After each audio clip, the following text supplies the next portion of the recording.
A guy transmigrated into another world as the legendary Lunar King, except he is actually a one-star nobody with a weak butterfly pet, while everyone thinks he is basically a god. He has to fake being powerful, dodge actual emperors, and somehow survive 3 years without getting exposed. The wildest part is that his strategy actually works, and he ends up taming creatures nobody even knew existed anymore. To find out more, let's get into the video. In a world where beasts and humans coexist, creatures that can be tamed and have the power to destroy the sky and the earth, and at the top of this place, there is a man named Su Liang, who received the favor of the lunar butterfly. It is an extremely rare beast that only exists in legends and can go back in time. In the boy's eyes, you can see the favor he received from the gods. And so he received the title of Lunar King and is admired by everyone. In an ordinary house, there is a boy on his computer. The Lunar King attracts a lot of attention and is on top of the world for those who are his followers. However, the boy is sweating cold, saying that the only thing more incredible than this is that he, Su Liang, is the so-called Lunar King. He's so crazy because he just transmigrated to this world. Originally, he was from Earth, and as soon as he arrived, he received fragments of the owner's memory. It seems that the real Lunar King was sleeping, fell out of bed, and hit his head. The protagonist thinks it would be amazing if he really had become the so-called Lunar King, but he asks to open the status window and sees that he is nothing more than a one-star tamer. His companion is the shimmering beast with the power of moonlight. He starts cursing the system because he knows very well that this butterfly is nothing legendary. The problem is that everyone has a lot of expectations for this boy. How is he going to handle all this pressure? Not to mention that the original owner of the body drew a lot of attention and everyone believed he was strong. He told everyone that he possessed the reincarnation butterfly that only appeared in dangerous situations. When he performed, the girls went crazy, saying he was amazing and handsome. Even face-to-face with the 8-star Empress Kanyu, the guy didn't back down. Our protagonist has no idea how this guy was so crazy. He decides to let it go and takes a look at his beast. The so-called shimmering butterfly appears. In his eyes, traces of the gods can still be seen. And when it approaches his face, he says it is cute, but his expression quickly changes upon realizing how useless it is. He knows that a great battle awaits him in 3 years, but the bigger problem is that he can't even beat the people at the academy. If he doesn't at least get a hack in the system, it will be impossible for him to attain the title of Lunar Emperor. That's when he remembers a memory from the body's previous owner and wonders if he also has it. He pronounces Lunar Book, and the item appears in his hands. Looking at it, he is impressed, wondering if they are illustrations.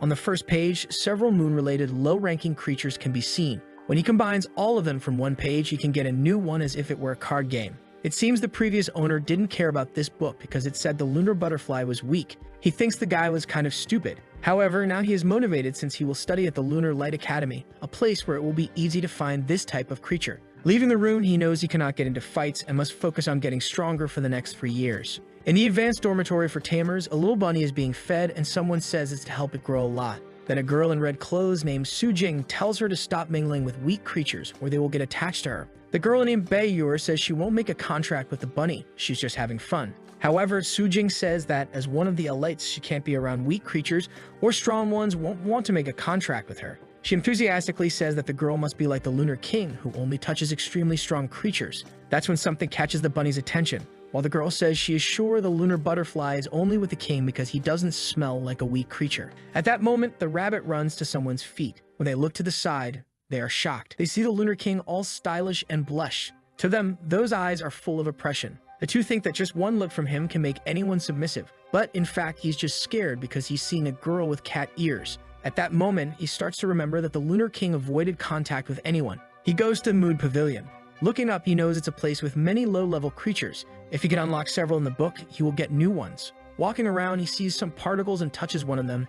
Then it appears that new beasts and illustrations have been unlocked. From the moon element itself to a juvenile fox, a shadow rat, and even a moonlight fish. Su Liang is impressed that he can also see battle information, and now he's excited because the sly guy has a hack. Something catches the fox's attention and Su Liang stands still. He finds himself face to face with a large door. He feels that the place emanates a cold energy and that all the creatures seem to move away. Slowly, he opens the door, and in the center of the room, something catches his attention. On top of the altar is an albino deer with a purple horn. The creature is all graceful as Su Liang approaches. The system warns that this is the white flower deer, the most beautiful creature of all the mid-ranking creatures, and that it is also extremely selective with whom they associate. Our boy thinks the system is exaggerating with this information, while the guys next to him say it's ridiculous to spend so much money to support a mid-ranking creature. They comment that they've never seen another beast treated like this. The guy with brown hair comments that maybe it's because of the appearance, and at that moment, the deer looks back.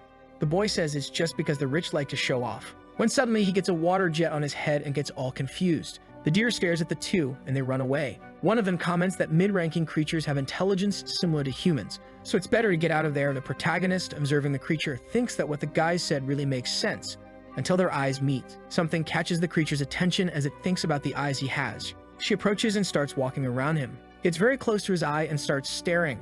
All of a sudden, the lunar book appears in his hand, with the message that a new beast was unlocked and the number of illustrations increased. That's when something catches Su Liang's attention. That wasn't a mid-ranking creature, but a supreme-ranking creature capable of destroying a kingdom. A type of monster with more consciousness and intelligence than any human and that dominates all animals. That thing is basically a nuclear bomb in the middle of the academy. If that creature decides to do anything, this whole place is destroyed. That's when he comes to the conclusion that if she is there, it means the academy knows she won't harm anyone. And since those guys were expelled just by being splashed with water, apparently she has no intention of doing harm. However, he also can't rule out the possibility that she is hiding her strength from everyone, unlike him, who everyone thinks is strong, but is actually extremely weak. He looks at her, who is looking at the plaque that says she is a mid-ranking creature. They stare at each other. He knows very well that she is aware she is deceiving everyone, but then he gets startled. She shifts to an aggressive stance, and he imagines she's afraid of her identity being exposed. With that, he starts speaking loudly, saying that this mid-ranking creature is so beautiful that he couldn't move.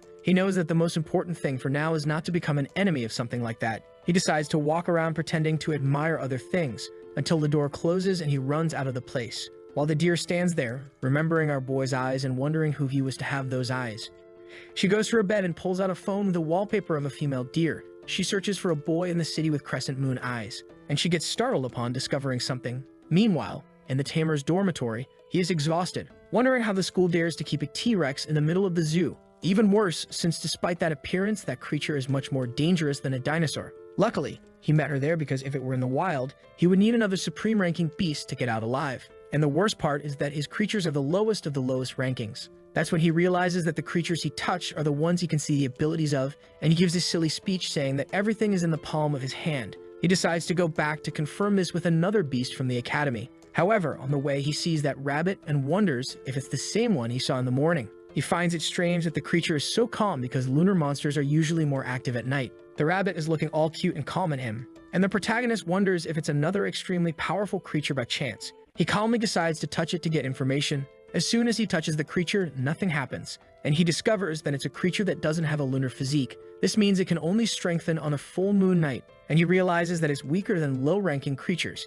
He thinks he was an idiot for thinking he would find two extremely strong monsters. That's when someone drops some food and a phone falls to the ground. Something catches the protagonist's attention, and he doesn't know that he's being watched by Bei Yor. She wonders if she is really seeing the Lunar King petting a weak creature. With that, she returns to the dormitory. Su Jing asks what happened, and the cat girl questions what the chances are that the Lunar King actually likes small monsters. Her friend is confused by this sudden question, but then she runs off, saying she was just kidding. Upon entering her room, she starts thinking about it, remembering the gentle expression the Lunar King had with the little rabbit, and she wonders in a very gentle and well-behaved way if she was the only one who knew that side of the Lunar King. Su Liang knows he was seen doing that, but he doesn't seem to care much, thinking the girls might like it. He decides to go to his room because it's time to sleep. However, something catches his attention. At the window, there's an extremely dangerous demon. He gets scared since he has no idea who this terrifying creature is. The problem is that it might not be a human, but a humanoid beast. The most important thing is that he feels oppressed. As she approaches, he can't even comprehend her strength, until suddenly she kneels in front of him and gives her greetings to the Lunar King and the Lunar God. He starts looking through his memories, realizing he should know her. He knows she's one of the 4 moons that belong to the order he created. However, he doesn't know exactly who she is standing in front of him. He doesn't say anything, and the poor girl is sweating cold, thinking that even the Lunar King's silence is scary. He has no idea what her name is, so he just asks what she wants. The girl says that the Black Lunar Order is very active in the central region, especially near the Palace of the Gods. Zulian, who has no idea what she's talking about, he turns his back and she asks what the problem is. Our boy tells her to be quiet because he's trying to remember things. After a while, he looked up everything he needed on the internet and says he remembered. Now he realizes that it's not that he didn't know. It's that the owner of the body didn't care about it. She tries to explain that the Black Lunar Order is not a problem. The problem is the Palace of the Gods getting involved. That name, yes, catches the protagonist's attention. The Lunar Palace of the Gods is a place that houses thousands of legendary beasts. However, although they have been strong for 1,000 years, the Order of the Double Moon changed everything in the last 3. He explains that the Order of the Four Moons wants to attack. The only problem is that there will be no one to defend him. Zulian remains silent and says that she can move forward since there is no danger when he is under the moonlight. The girl gets excited, saying she understood very well. Here's a famous phrase from the lunar god, and everyone believes that because of the butterfly, he is not at any risk.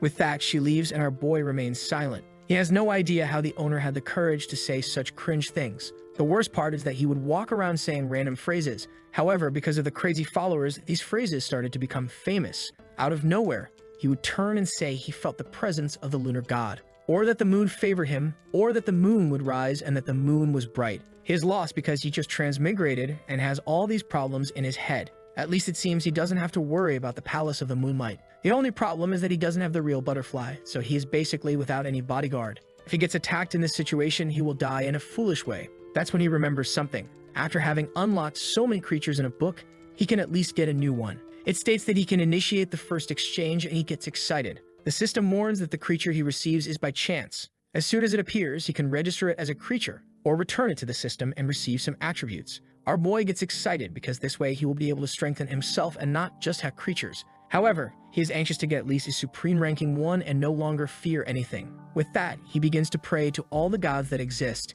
Excited, he says he will seek the supreme beast. He clicks the button. Energy flows from the book and a light blinds him. The pages start to turn and the system warns that a creature has been unlocked. He is anxious until he receives a translucent moonlight. It's a high-ranking creature, but it seems to have support abilities. He knows that for other people, this would be a good creature. However, he is the lunar god, so something like this doesn't make much difference. Considering the crisis he is involved in, it can't be solved with just a high-ranking creature, and so he returns it to the book. The system warns that he will be rewarded with the creature's strength, gaining enough experience to become a 1-star tamer and almost reach 2 stars. He gets excited for a second, and then immediately feels disheartened because he knows it makes no difference. He is angry that the previous owner of this body could have made contracts with several strong monsters. However, he chose not to do any of that to stay with the butterfly.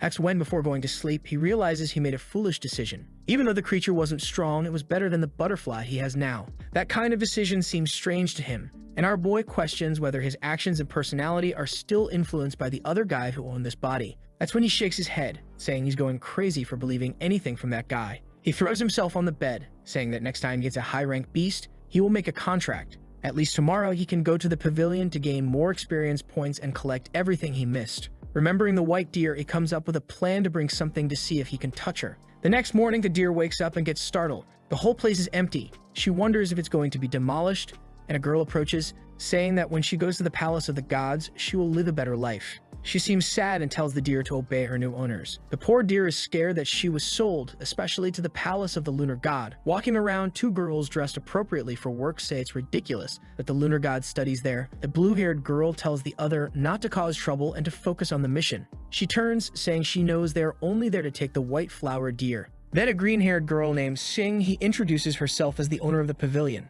The 2 women introduce themselves, saying the night is eternal, which makes King he think these 2 are very arrogant. She turns and tells them to come in to see the creature. However, the blue-haired one says she has already seen it online and just to bring it quickly, as they will pay 10 times the price. That leaves Kingy startled. Knowing that the white deer is extremely rare, she decides to take advantage of the opportunity and says that this white deer is a descendant of the original creature of the pavilion owner. That's why they have been treating her as a supreme creature, and 10 times the price is not enough. The red-haired girl says that being a descendant doesn't change the fact that she is a mid-ranking creature. But her sister tells her to shut up and asks if 20 times the price would be enough. That surprises the sister and interests the pavilion owner. However, the red-haired girl approaches her sister and says that 20 times is beyond the money they have. But the blue-haired girl has a creature called the Moon's Voice that is warning about a great danger that is about to arrive.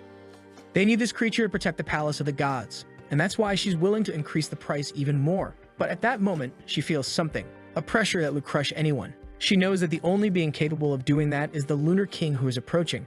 She starts trembling, wondering why he is there at the pavilion, and her red-haired sister can't even react. She realizes that the girl's sanity has been shattered. She keeps trying to communicate, telling her not to look him in the eye. However, she turns, gets startled, and faints.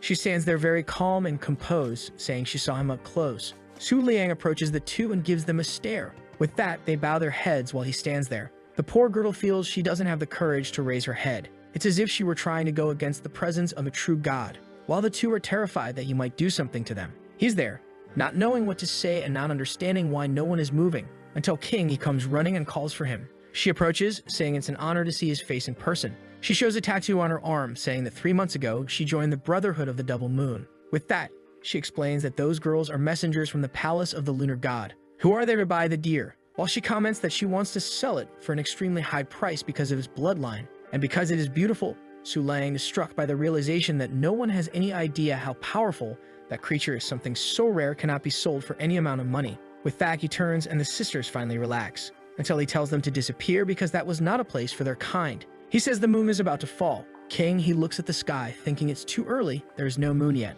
However, she interprets it as if he were saying the moon was literally going to fall. In other words, it was a premonition of a disaster that was about to happen. The blue-haired sister realizes that he seems to know everything that is happening with the Palace of the Gods, when suddenly the redhead decides to say that the moon is not really going to fall. However, she stammers with her words.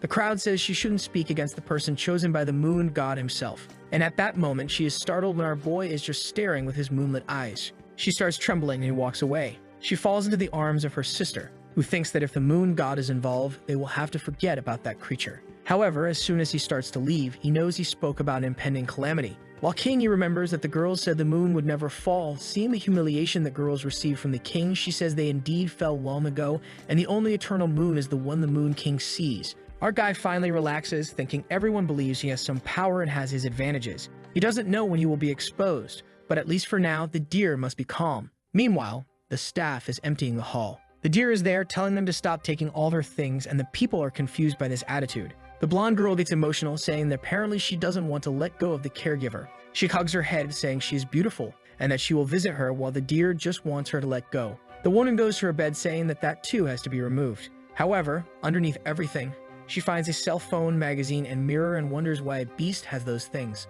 The deer is scared, saying her history will be exposed. She comes to research a lot of things about the Moon King. With that, she gets angry, saying she'll have to protect that, and decides to turn into a demon jumping towards the woman. The cell phone is thrown away and falls right into someone's hand. When she turns around, she gets scared. Our boy is at the door and everyone recognizes him. Now she's worried, knowing it was the person who couldn't see that. As soon as he takes a look, he gets scared. The deer went to hide while he sees she was reading some manhwas about beasts and humans. This is going down the forbidden path, but hey, the Chinese man are unstoppable. Su Liang then throws the phone away, saying the sale is cancelled and everyone should leave. And he warns that at sunset, the people from the Double Moon will send someone to buy this place. People are shocked that he wants to buy the whole place. However, Su Liang is excited. The strategy was to get several low-ranking creatures, but who would have imagined that he would have the chance to get one of the supreme rank? In this case, the best strategy is a tactical retreat. People are all confused about what's going on there and comment that no one imagined that the Moon King himself would cancel everything. The woman, on the other hand, says she's more curious about what was on that phone that the king looked at. However, at that moment, the deer goes there and grabs it with her mouth and runs away. She passes by all the beasts, thinking that this damn king hurt her entire identity, and even the history. He's trying to escape, but she's not going to let him leave this pavilion. With that, she commands him to stop and says she knows very well that he saw everything. Listening to her voice, he realizes it's a girl, and now that reading makes sense. She warns that if he reveals the secret to anyone, she won't let him go. Seeing him stop, she wonders if she managed to at least threaten him. However, Su Liang says she doesn't need to worry about intimate secrets being revealed. She looks peculiarly scared when he mentions that she caught his attention. However, she replies that she's not afraid just because he's the Moon King. If he tells anyone, she'll run wherever he is and finish him off. Su Liang knows that creatures can sense when their names are spoken nearby, a skill all supreme-level creatures possess. He then asks if she'll appear next to him every time he mentions her name. She angrily shouts yes. However, she ends up wondering why he spoke like that. With that, all romantic, he approaches, saying it's their secret, gives a little smile, and leaves, saying she should remember that. However, before he leaves, she tells him to wait and warns him to be careful with the full moon. Su Liang turns around and says he understands, then leaves. She stands there thinking about what he said.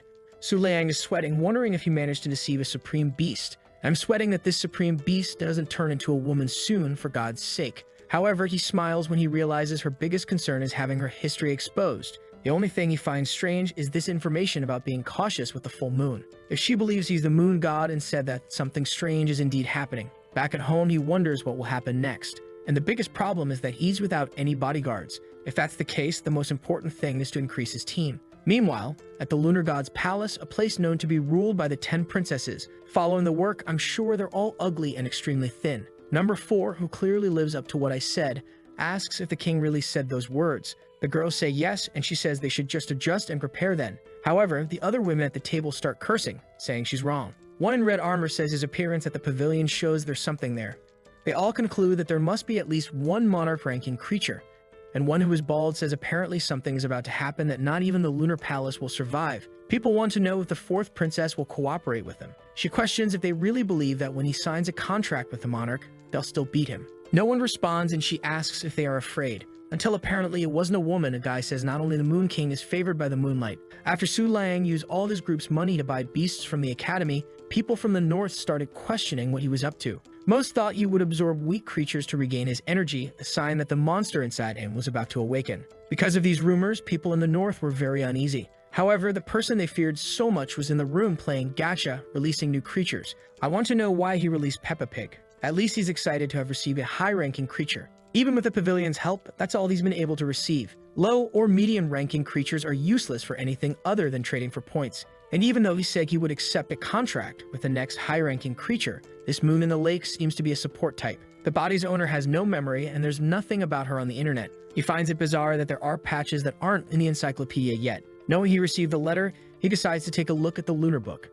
The book explains that this creature has the ability to absorb any shock or fluctuation and store all energy within it. He's impressed that she apparently is 13,000 years old. This means she's older than the lunar palace itself. That's why there's no information about her in the current encyclopedia. But that's where he gets an idea. If it's a creature no one knows, he doesn't need to worry about people thinking it's weak. Since the information was lost, no one will have any idea if she is strong enough to be a creature of the king. And in the end, for him who can't fight, maybe this ability is good. With that, he decides to close his eyes and sign the contract. He tells the sparkling butterfly to return, and the next second, he finds himself in a lake. Below him, her reflection is in the water, and he feels a different sensation from other high-ranking creatures. Now this is his second pet, and he hopes it will at least help with something, especially since the night of the full moon is approaching. On that night, a guy watched the moon and wondered why he was chosen to patrol there. He received information that the Moon King would make a move that day and was confused. However, as he was considered the best tamer of the Black Moon, he had no choice. However, observing the protagonist's house from afar, he was afraid of being noticed and dying the next second. Meanwhile, our boy was returning from the pet's consciousness. The butterfly seemed excited, and the lake girl seemed to be asleep. Since it was the night of the full moon, he decided to go out and see what was happening. As soon as he left his room, he saw everyone running and calling for their pets.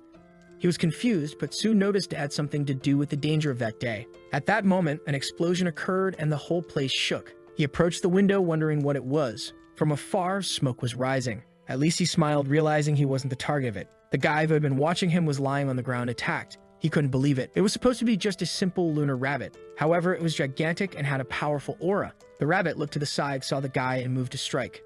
He noticed in time, and the attack exploded another place. In the dormitory, everyone was scared. Meanwhile, Sol Yang wanted to understand why this was happening. In another part, several creatures were running in the pavilion. They stopped in front of a door. From inside, the white deer shouted, asking what was happening in the middle of the night, and ordered the creatures to go back to their beds. The organizer was there, frightened by all this mess, while the deer lay in bed wondering if he would really call for her tonight. In the middle of the city, the rabbit was there fighting the guy.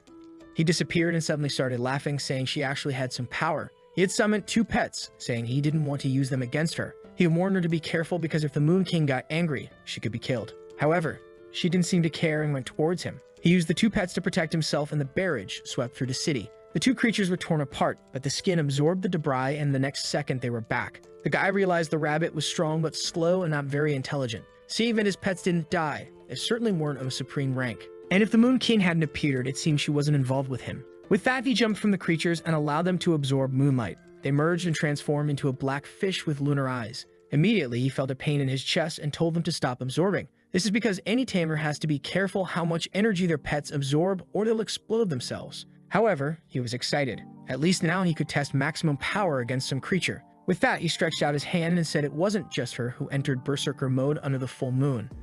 A shark attacked, and the attack once again exploded across the entire city. Meanwhile, the teachers were taking the students to shelters. There, they were wondering who had the courage to attack the academy and why. Another commented it was ridiculous considering everyone knows the Moon King resides there. At that moment, he came running by. The woman told the student to wait until she noticed it was the Moon King himself.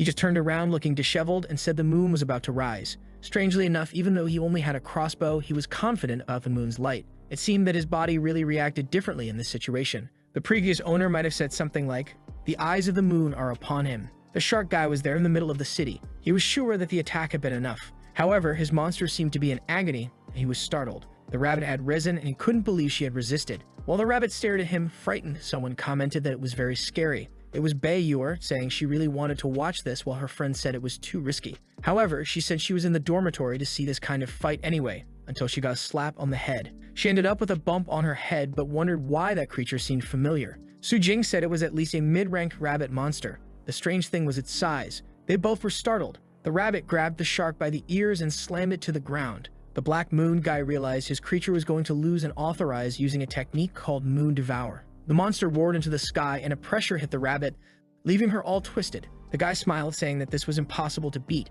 However, the rabbit seemed to be absorbing the energy she had sent out. The guy realized that if a creature that size still had a technique, it wouldn't be possible to win. Bai Yuer seemed impressed, and Sujing told her to get out of there. With that, she threw her to the ground and called the fox to create a shield for the two. The creature let out a roar, creating an explosion that shook the entire city. Man, it was atomic. When the smoke cleared, the little shark had disintegrated, but the place had indeed been desolated. The rabbit noticed something, and nearby, the barrier around the two had fallen. Sujing commented that that's why they had survived. Bai Yuer had also summoned her creature. Seeing it staring, she ran to the tiger and told it to stop, drawing the rabbit's attention. However, the rabbit was just staring at the three of them, who already thought everything was over. Strangely, it stood still. Sujing wondered why the creature wasn't moving. She noticed it seemed to be looking directly at Bai Yuer. With that, the monster went to the rubble and pulled the guy out of everything. The guy was angry, asking if that was a high-ranked creature, and told it to let him go because the Moon King should be coming. The rabbit slammed him to the ground and was about to crush him. Bai Yuer wanted to stop the creature, but Sujing said they shouldn't get involved.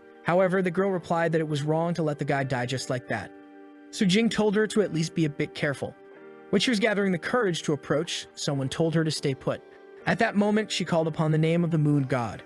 And our boy, all stylish, said that this was not a fight for her and walked away, saying the moonlight would converge. A bunch of circles formed around him, and they wondered if he was even human. Sol Yang found himself under the rabbit. He knew the size and shape of that creature didn't match any supreme creature. This meant there was only one possibility. 10 minutes earlier, when everything happened, he was just observing. He was sure it was impossible to win against that. Even a 4-star creature had been destroyed in a second.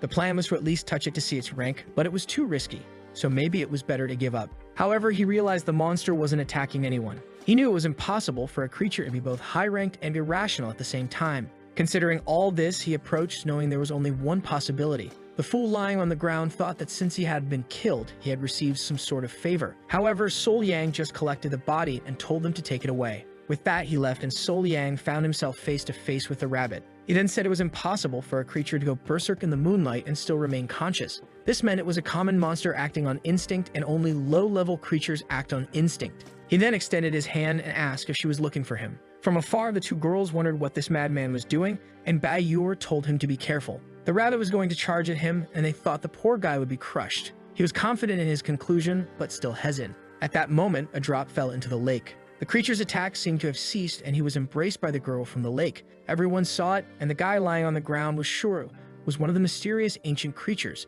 something he had seen in the Black Moon intelligence books. He slowly opened his eyes and got excited when he realized he had managed to stop the attack. The problem was that the girl from the lake wouldn't be able to absorb another attack like that. At least now, knowing what the creature was, he was sure he didn't need to worry anymore. He already knew very well who it was. That's why he didn't attack Bai Yuer. And since he doesn't have a lunar body, he ends up absorbing all the power of the moon without being able to control it. Suddenly, a group approached, asking if they were late. The guy on the ground said they weren't late. It's just that their arrival now was insignificant. The Moon King had awakened, which meant everyone was going to die. The people seemed scared. Noticing everything, Sol Yang knew he had to convince them to fear the boy. He asked the rabbit if she was there for him, and she immediately lowered her head. The people seemed confused, and he told her he would guarantee the moon power she so desired. He got even closer and said he would meet her at the place they first met. She agreed, turned, and left. The guy on the ground got up angrily. He had been beaten and hadn't even seen the king's power. He then told the Moon King that he had been attacked by the rabbit, so why tolerate it? However, he just turned and asked if it had really been an attack. The guy was impressed that his eye changed according to the moon. He just hoped he wouldn't fall in love as well. The poor guy started to remember everything he saw and fell to the ground, thinking he had seen the true emperor. His motivation was gone. It was time to go back because he had no other option. A strange figure told him to keep disguising himself in the northern region. With that, he woke up in bed and realized he was in the academy hospital. That was a way for the high-ranking people to send messages in dreams, which meant everything had been true. The problem was that he had no idea how he would deal with the Moon King. Meanwhile, in his room, the protagonist woke up with that little rabbit staring at him. He was startled and asked what she was doing there. That's when he remembered he had ended up making a pact with that boy. After everyone left, he returned to the place he first met her, since that creature always transformed on the full moon, and it was too risky to leave her wandering around. And so he made the pact. However, that panel with two creatures under the rank didn't seem worthy of a king. At least now he felt safer on full moon nights. But seeing her all cute at his feet, he thought maybe not that safe after all. He decided it was time to go to the pavilion. However, when he opened the door, everyone was running and he was confused. Some girls were talking about trying to make a pact with the supreme rank creature. He was scared and searched the internet. There he saw that a spear known as the Crescent Moon was the only supreme type and had fallen today in the northern region. The problem was that it was so difficult to tame that even the Empress or the 10 Moons couldn't do it. As he walked around, he was being observed without any idea. The pursuers were impressed. He was heading in the opposite direction of the spear, ignoring the opportunity. However, our boy had no intention of trying. He would embarrass himself in front of hundreds of people, or worse, the weapon itself would defeat him with its energy. Not to mention, he had something much easier, much closer. The white flower was lying in her room until the door opened. She turned around and he said hi, mentioning it had been a while since they last saw each other. She asked what he was doing there, and if he wasn't going to check out the Crescent Moon. Su Lang said she must be addicted to the internet to already know about it. She said she didn't even need the internet to feel the item's arrival and questioned if it wouldn't be bad if someone else got it. However, he said he wasn't very interested because having a pet was much cuter. With that, he took something out of his pocket and handed it to her. She asked if it was some special and extremely expensive food. He said it was almost that, but actually he had almost infinite amounts of it from the system because the previous owner never spent anything. She took it and stored it in a jar, making him ask if she didn't like the gift. However, she responded that she only liked to eat when watching a movie or reading a novel. He got confused and said he was leaving to avoid risking revealing her identity. Then he remembered there was another way to communicate and asked if she could add him as a friend. She said yes, and his phone rang immediately. There appeared the photo of a girl with white hair and a purple horn. He knew this name was the same as the Academy's founder from hundreds of years ago, and clearly, she was a direct ancestor. The question remained if she would have that appearance when in human form. She asked if there was any problem, and he said no, that he'd come back tomorrow. This warrior could soon turn into a woman to stop being a deer with a red face. 3 days passed, and the Moon King showed no interest in that spear. Because of that, the line to the item kept growing. The girls slammed the table, saying it was foolish for them to be there and warned them to sign the responsibility waiver because if they died, it wouldn't be her fault. She said she was tired of being there until the black whale guy appeared, and she asked if he had improved. He said yes and offered to take care of it so she could relax a bit. She said if that was the case, she would leave it to him then, while thinking that if he wanted the spear, he better forget it. The girls approached and asked the black whale guy if he felt better. He said he had already recovered while thinking about someone's arrival. He knew the dream had sent a message and wanted to see the person's image. Then a girl in a black cloak approached. As she handed over the form, he saw a tattoo on her hand. She looks for a second, and he stands there trembling, sure that it is she who was sent. In another region, someone is curious about the beasts sent from the stars. A completely blue girl says the aura is stunning and that now that she has seen it, she is impressed. A blonde guy behind her asks if she finally understands. If a creature not from the light of the moon enters that place, it will be instantly destroyed. 2 other women there say it's a foolish dream. The blue girl says she understands. She will send other members of the order there but will keep an eye on the fools who go. When she leaves, the other women say she is repulsive. The blonde guy approaches and tells them to calm down, that they need to choose who will enter that place. He explains that entering with a supreme ranking creature would make the spear resist. This means that only beasts below the supreme rank and those favored have any chance. The redhead wonders if this is the reason why the Lunar King has not gone there. When someone behind says they have arrived, they turn and seem worried. All the cadets are eager to try, but they know it is dangerous. The girl looks at the blue girl, who stares back. She then announces to everyone that they will enter the Crescent Moon domain. First, the consciousness of that item is almost invincible. Second, if it awakens and attacks, basically everything will be disintegrated. Our boy is there getting the information too, that although it has life, it cannot communicate. The white flower is sending a message explaining that it is better for all these people to give up. And our boy finds it ridiculous that a sleeping item will kill everyone who gets close. He asks if the item never wakes up, and the white flower says yes, but not on its own. She asks if he is not going to try, and the poor guy wonders why he would do something so risky. If anything went wrong, it would destroy his image for everyone. Then he seems to have an idea and stands up. Among the cadets, the girl is there in disguise, noticing that the Lunar King is not around. Touching the mountain, she says that if it is what she thinks, there is a chance to win. And as soon as she obtains the crescent moon, she will kill all the tamers in that area, so that no information spreads. She receives a message on her cell phone and discovers that the Lunar King is heading that way. She gets confused, wondering why this is happening right now. When the instructor asks what she is doing with the communicator, saying that if she gets distracted there, she will end up dying without even realizing it. The girl just looks and then leans in, apologizing. The girl then leaves, saying it is good for her to go back and give up on this. However, the other girl thinks that as soon as she gets the crescent moon, she will torture her to death. The instructor explains to everyone that they will receive teleportation stones. The moment they are broken, they are taken out from inside. And she explains that if they see the crescent moon awakening, they should get out right away or they will end up dying. The one is they're just thinking that as soon as the king arrives, things will get complicated. Meanwhile, the blue-haired girl thinks it's ridiculous for them to try something like this, especially since Empress Kang Yu herself tried and failed. Seeing that there are a bunch of 3-star tamers, she finds it impossible. However, she notices something strange. The girl had her back turned and turned around at the same moment. She felt something and hid behind the tree instantly, wondering why there was a master tamer in the middle of the academy. Meanwhile, people started crossing the barrier. The woman thought she had to resolve this before the Moon King arrived. It was then that the blue-haired girl called out to Yu, who was the instructor. She said that only the Moon King could do something and asked why there were so many weak people there. Yu asked why she didn't try to tame this supreme-level creature. They stared at each other, and the blue-haired girl realized the instructor seemed unaware of the other girl. That's when everyone turned around. The Moon King was arriving, and they wanted to know what he was doing there. Yu asked if he was going to try to tame the creature, and the others questioned that he might end up awakening the weapon. However, the instructor said they were ignorant, and that if he was there, it was because he was sure he could tame it. In reality, Su Lang just wanted to touch the book to see if it would release her. But as soon as his foot touched the barrier, the book updated immediately. Something called Silent Libra of Supreme Rank appeared,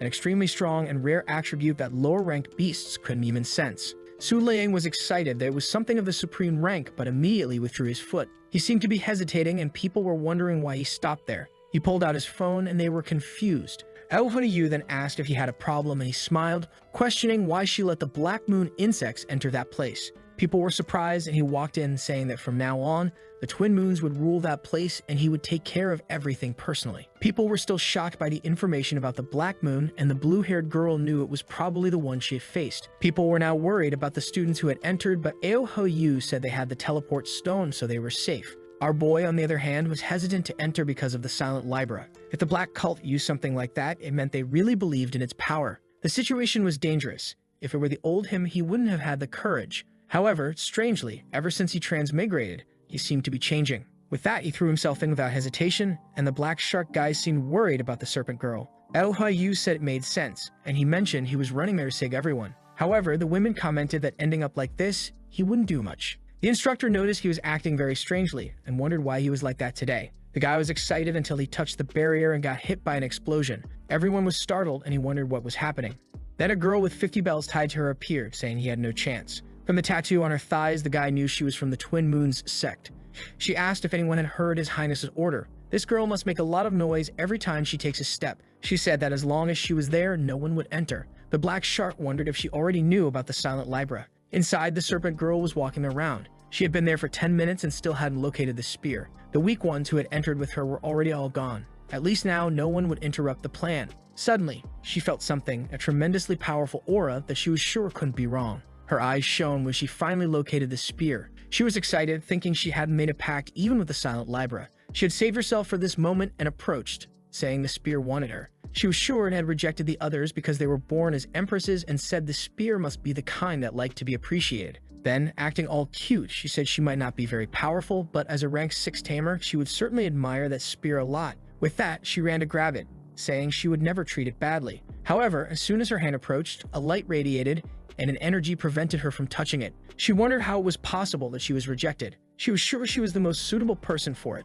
So why had it gone wrong? Meanwhile, others there seemed to recognize her, and one guy said he knew she was the one who had defeated 20 people from his sect. He remembered she had even killed one of his brothers. With that, everyone said they would end her and take the Crescent Moon. However, she started laughing like a madwoman, and people were confused. She began saying she was already in a bad mood because she had been rejected, and now this bunch of trash wanted to die. With that, she summoned her creatures. A monster that was a moon-filled mist, and a creature flying atop a whale. People realized they were all high-rank beasts. She told them to stop praising and show the creatures they had, or everything would go to hell, and ordered the monster to attack. After defeating everyone's creatures, she turned to the Crescent Moon and asked if it had seen that. The power she possesses is far greater than she can imagine. However, the spear remains silent. She starts to get angry until someone says she's a piece of trash from the Black Moon. It's our boy laughing at her and all the anxiety she carries. She turns, recognizing him as the Lunar King, and asks why a 1-star is there alone, saying that even though he has an emperor-rank creature, he himself is still very weak. Su Liang keeps laughing. He knows the girl must think he can't summon a creature because of the silent Libra, so he says that the serpent's seat is correct. A simple emperor can't do everything alone. However, the result here would remain the same with or without the Libra. He warns that before the twin moons arrive, she should break the stone and flee. The serpent girl is shocked to realize he already knew about the Libra but still entered. She doesn't know now whether to flee or to attack him. Su Liang walks calmly. All he needs to do is touch the spear once, the weapon that once managed to cut a star. When he's about to touch it, someone tells him not to think about doing that. It's the serpent girl who sends an attack. All her monsters barrage towards our boy. However, a simple wall blocks everything and she is confused. She has no idea how he did that without even summoning a beast. Our protagonist almost died of a heart attack. Even though the lake girl doesn't have attack power, at least her defense is quite strong. The serpent starts losing her mind and says enough is enough, warning that without an emperor-rank creature, he is nothing. Abyss starts bleeding and a pentagram appears at her feet, ordering the devouring demon king to appear. Dark clouds gather in the sky and everyone trembles. Even the protagonist is afraid of that energy, and our boy knows the crescent spear can't notice the existence of that monster because of the Libra. A giant snake appears and she says he's going to be eaten now. However, our boy stands there without any expression and she doesn't understand why he seems so indifferent. Why does he seem unconcerned in front of a supreme rank creature? However, he's only doing this because he read on the internet that when an animal is big, you have to stare it in the eye to scare it. The girl says enough, if he won't summon, he will die, and orders the creature to attack. The monster slams into the ground and leaps at him. He stands stoically, not moving a muscle. Since the lake girl hasn't consumed all she can, he decides to leave this job to her. The entire place explodes, and when the smoke clears, he's standing there intact. He seems confident, but inside he's thanking the heavens for surviving. Considering the strength of the attack, she would need much more power to break through the barrier. She collapses to the ground, wondering if this is the legendary favor of the lunar god. Our boy leaves, saying she doesn't need to hurry. Once he gets the crescent lands, he'll deal with her. She concludes he wasn't fighting her because he was more concerned with the item, while wondering if his shield could withstand a lance attack. With that, she disables the silent Libra ability. Instantly, the lance senses the copper's presence and awakens. Someone grabs the lance and pulls it from the ground. Apparently, it has a humanoid form too. If the deer was already madness, now it even has romance with the weapon. Seeing the dangerous and the powerful girl appear, everyone starts running in panic. Feeling the energy, Su Liang hopes at least the lake girl can resist it. However, she warns in his consciousness that there's at most a 1% chance of blocking such an attack. He thinks this is madness and wonders how the snake girl planned to survive this. Looking beside him, he sees she has hidden herself among her creatures. The crescent moon then leaps towards him. He stands there knowing there's no way to escape this now.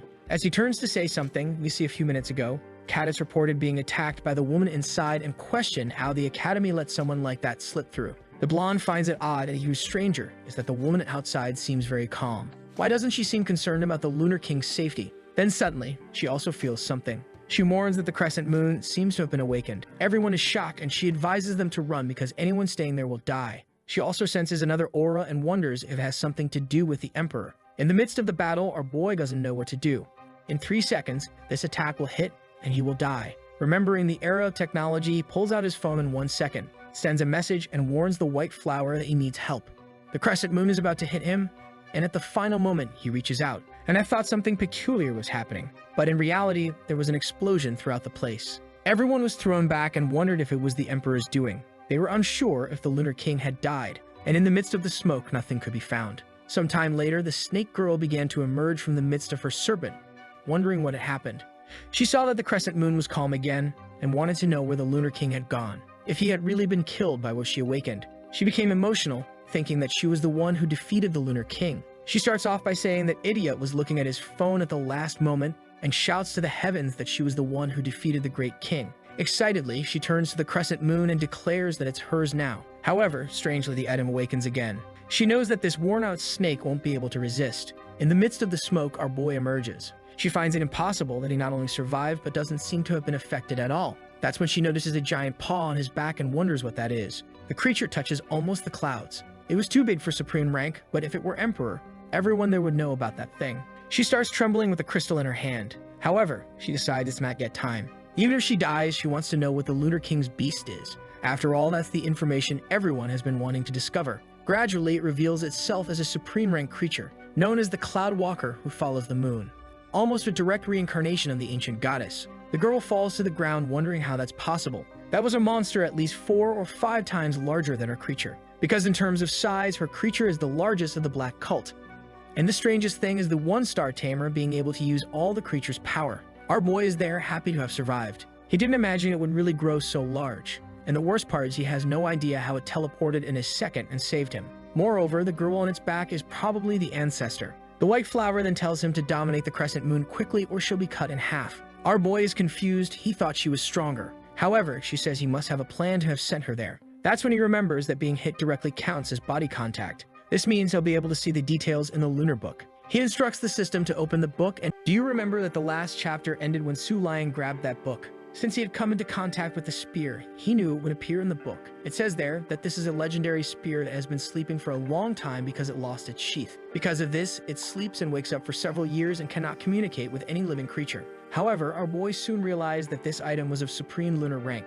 Now that he had information about the Crescent Star Spear, perhaps it wouldn't be so difficult to communicate with it. The problem is that not even this book, which should have all the information, can communicate with it. This means that this spear was born even before the Moon Goddess Palace. But this also means that almost no one has this information. Suddenly, the spear opens its eyes. At that moment, the foolish snake girl is already scared, wanting to run away. She calls for the devourer and orders it to protect her. Something seems to happen to the snake. Meanwhile, the spear glares at the white flower, who asks why it's looking at her like that. With that, the two begin to want to fight. Meanwhile, on the ground, Su Liang approaches. The girl wonders what the Lunar King is trying to do at a time like this. Any attack from that supreme aura would finish him off. However, he tells the Crescent Star Spirit to submit to him. It seems to ignore him while the two continue fighting with the aura, until Su Liang simply stretches out his hand and seems to use some power. Of course, the spear, on the other hand, didn't like that. He then speaks the name Frost Flower, which is the sheath of that spear. At that moment, it gets confused and seems to look at him. And Su Liang says that in the name of the lunar goddess, he swears that within 3 years he will bring the sheath back to it. In exchange, however, it would have to guarantee him a favor. The spear remains silent, and the next second it begins to dissipate. With that, it seems to return to its true form, and now he is able to enter its territory. The snake girl wonders if that is even possible, while Su Liang calmly walks forward. The spear forms a whirlpool of water that heads towards him, and their powers seem to merge. The girl quickly realizes that the Crescent Star Spear seemed to have accepted the Lunar King. Even the white flower is impressed by this. She knew very well that with this event, the whole world would go crazy, and our boy was full of confidence, while the fool thought this was impossible. She knows of at least tens of thousands who failed to tame this spear. That's because it's extremely risky for it to accept any contract,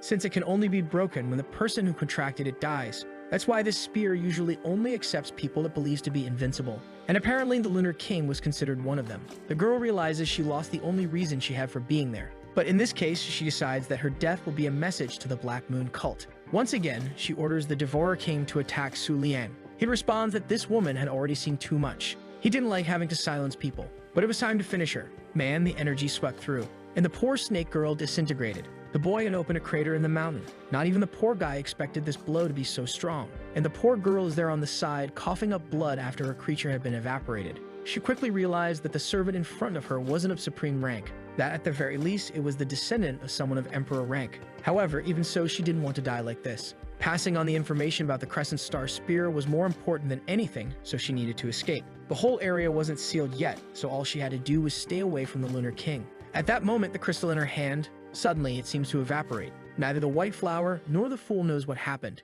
The one who had stolen it was the simple low-rank butterfly of our boy, which brought it into his hand. And he says that in a place full of high-level creatures, no one would pay attention to one of those. The poor girl is left there in disbelief that she lost the chance to escape because of a weak creature like that. Desolate, she says it was too late, but she finally realized why he was the Lunar King. Man and the white flower just gave a little blow, and the poor girl started glowing, saying it was an honor to die for the Lunar King. And that was the end of that fool. From the outside, the bell girl was calling for the Lunar King, who had just come out of that dungeon. He said the serpent's seat was dead and the protection of that place should be removed. Everyone was just paying attention and impressed that he had solved it alone. And he announces that from now on, the Crescent Star Spear would be in his care. The news that the Lunar King now had this spear shocked the entire lunar lineage. The scene shifts to the southern part of the Azure Moon sect. Someone calls for Empress Kang Yu and says something terrible has happened. The Crescent Star Spear had been tamed by the Lunar King. Kang Yu tells them not to panic as she already knows. The Lunar King is the chosen one of the moon, and that spear favors the chosen ones.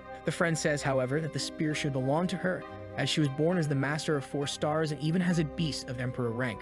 The girl says that's just a detail, and in the end to find out who the moon truly favors. She warns that during the moon festival, all qualified participants from this sect should withdraw. In a coastal part of the northern border, a horned demon servant girl tells someone in a cloak that the two had arrived. She asks the antelope seat if she thinks she would lose once again to the Lunar King. She responds that in a fair fight with just the 2 of them on the battlefield, she's sure she would win. And with that, she would restore the honor of the Black Moon sect. From the sea, someone says they hope the holy son of the Black Moon won't disappoint them. The blonde called Fascinating Moon warns that if they lose to the Lunar King, they will have to submit. And another one, dressed in water-like clothes called Yellow Spring, warns that no one should challenge their gods. It replies to both of them that they needn't worry, the plan would work. Now was time for all of them to head to the Moonlight Academy. They would wait for the festival and kill the Lunar King. At the Star Museum, someone asks if the festival is really about to begin. White Flower says that you don't choose when the festival happens because it can only be initiated when the moon god is at his peak and guides them. Su Lang responds that he already knows all of that because everyone at the academy keeps talking about it. When this festival begins, all moon creature tamers must fight to see who is the strongest among them. The reward for the fights is that the lunar creatures grow at an extremely accelerated rate, and this makes the battles even more intense. The festival doesn't end until someone lights the throne or everyone gives up, and as he told everyone, he would defeat Empress Kang Yu within 3 years. Our boy is wondering why this damn body made such a ridiculous promise like that. How could an idiot like that really believe he was favored by the moon to go around saying such things? White Flower says he doesn't have to worry, as in 3 years, Kang Yu shouldn't stand a chance against him. Besides, he should know that it's extremely rare to obtain pages from the Lunar Tom. These pages allowed someone to form contracts with new creatures even after reaching their limit. Our boy is impressed, considering that he has a book of these pages, so he should be able to form an army. However, he's curious to know how people will get pages from the Tom if he has the entire Tom. She gives him a headbutt and tells him to stop worrying about it and ask her if she could stay out of that place longer. After all, if she could go out in the moonlight, it would help him much more. However, that's when she notices something. The headbutt sent the poor guy crashing into the wall. The poor guy realizes that he can't keep taking attacks from a supreme rank creature. He then sends her 100 venison recipes. Suddenly, some information about the participants starts to appear. Bai Yu is a princess with the bloodline of a human and half-tiger. Our boy is impressed. He thought she was a cat. There's another one called Bai Yao, who is the 4th princess of the Baiyu Empire, the strongest of the humans. He then sends the profiles of both directly to White Flower. She says she'll take care of the one on top, and he'll take care of the one below. Man, what they mean by take care? Are they going to kill those poor girls? The one sulking isolated because the Lunar King took the spear, and she didn't stand a chance. The friend tells her to forget about that and go to the announcement area because there are better things to do. Over there, White Flower is just observing the girl from the clan of Saints. She had great scent but didn't seem very smart. That's when a drop falls on her nose. Since her powers are reduced in the rain, she decides to leave before her abilities weaken. However, she seems to notice something strange, and a water dragon is coming in her direction. The impact creates an explosion on the path where the 2 girls were going. The knight says he has found one of the 5 supreme targets. Then he warns the child that she has 5 seconds to summon her beasts. He doesn't like killing a summoner with a surprise attack like this. The problem is that from his shoulder, you can tell he's favored by a 7-star tamer. Even more so considering that this creature is at Emperor level and it had become dangerous. Meanwhile, a girl steps out of her house saying it's raining. It was Bayur, asking why they would have to go to a training area at a time like this. That's when she suddenly notices a small butterfly in front of her. It lands on her finger, making her a little flustered. The servant tells her not to mingle with these low-level beasts, but she replies that this is nonsense and is sure even the Lunar King must play with these creatures from time to time. At that moment, someone asks if they also like talking about the Lunar King, and says they'd like to join the conversation. Clearly, it's the antelope seat coming for a confrontation. The servants have no idea who the fool is. Man Bayur, cruel as she is, calls her ugly as hell and tells her to get lost. The poor girl endures the insult, but being called ugly made her furious. She says she's so desolate she could cry. But in this case, she'll have to end her. The servants recognize her as the gazelle with the eagle eye, and Bayur already knows that this is the Black Moon cult. Meanwhile, in the Academy's training area, everyone is gathered, wondering why Bayur and Bai Yao still haven't shown up. Oru tells everyone to pay attention to what she's about to say. After 1,000 years, the Moon God's festival is finally going to begin. Today, the Moon Creature Tamers will fight to be chosen by the gods, and every time they win, it will be extremely well rewarded. At that moment, someone says the sacrifices must kill each other until only one is left alive. And with that, the winner would be chosen as the true lunar god of this era. At that moment, Elru tells everyone to evacuate. However, in the very next second, an explosion occurs. She quickly realizes it was a 7-star battle technique. Unfortunately, she only managed to save her own life and is afraid of what happened to the students. But when she looks around, it seems everyone is intact. The blonde is confused, wanting to know what happened. Meanwhile, the moon creature says that it looks like her attack was absorbed. She imagines that to do something like that, it can only be the Lunar King. However, he wasn't acting, he was just hiding. Since they're in the moon battlefield, the lake shield was much more efficient. But even so, it used up 40% of the shield's energy just to save these people. However, he is surprised. It had been a long time since he had felt such anger. Suddenly, a lightning bolt cuts through the skies, and another moon creature appears. Once again, one of supreme rank and 7 stars. This means the enemy side has at least an emperor. However, the blonde yells at her friend and asks if that was necessary since he risked everyone's lives. The yellow creature says he's going to become king and kings don't care about the lives of ants. But the girl responds that this is Twin Moon's territory and they are only on a mission to hold off the vice presidents. Obviously, Oru heard that, and she asks if the blonde isn't the summoner of Fascinating Moon. 5 years ago, she went to their sect and saw her in action. So why is she attacking like this all of a sudden? A yellow blob says it seems she's one of them, and now what are they going to do? The blonde then replies that out of consideration, she'll give her a minute to evacuate all the innocent students. Anyone still there after that time will be shown no mercy.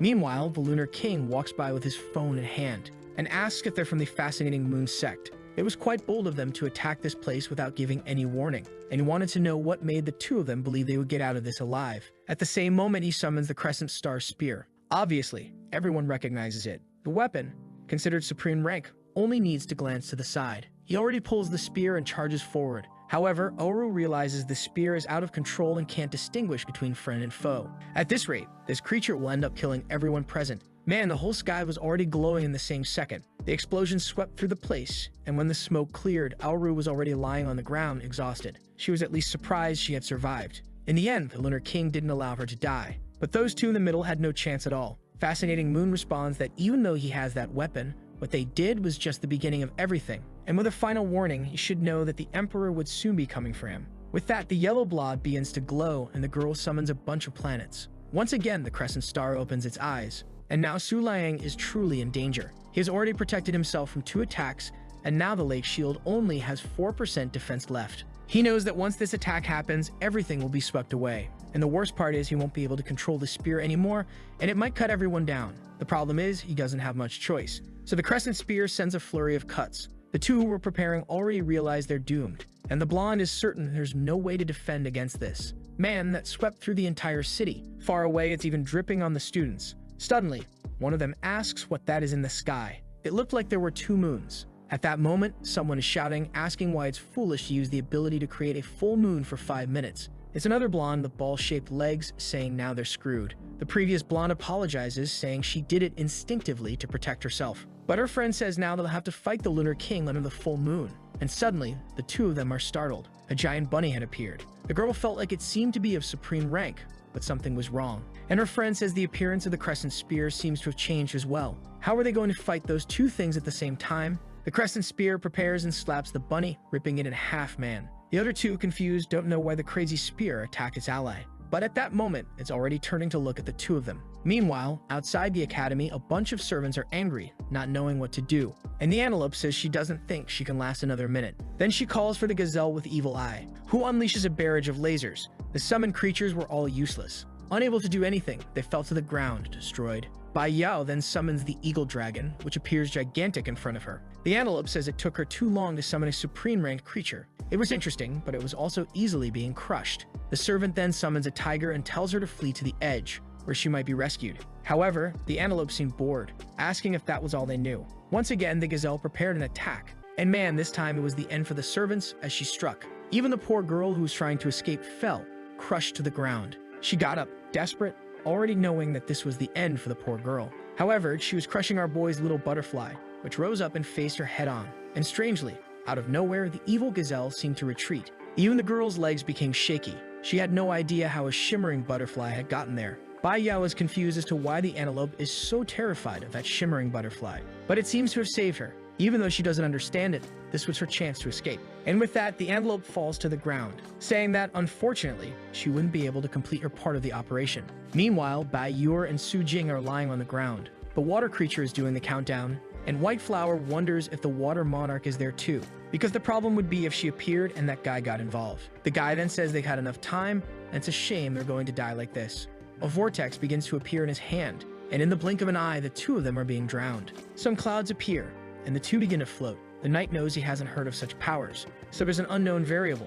The two turn around, and the guy asks who she is. Obviously, it's White Flower, and all of her style on her little cloud as well. Su Jing asks why that supreme creature was helping them, but she has no choice but to save them, since she promised the Lunar King she would help him. The knight then introduces himself as a supreme-ranked creature, called the Emperor of Autumn. White Flower looks to the side and asks if that little guy named Duangantu didn't come along. The Emperor looks a little confused by the way she treated this guy, and says that he wouldn't appear unless it was to fight someone of an extremely high rank. She says in that case, it's perfect. She likes to beat up the weak and run from the strong. The guy gives her a slap, telling her to shut up. At the same moment, a block of water rises from the ground, and the poor girl begins to drown. However, suddenly she appears above the block, and her body is enveloped in a purple light. The Autumn Knight says it seems she's a bodiless creature like him. Since that's the case, he was going to use that. Suddenly, a vortex appears above her, which begins pulling her up. The entire place explodes, and he seems confident that she has died. But that's when he notices something strange. There were two moons in the sky, so he knew someone had done something unauthorized. In a region like this, full of lunar creatures, he was at a great disadvantage. But he was lucky to kill the enemy so quickly.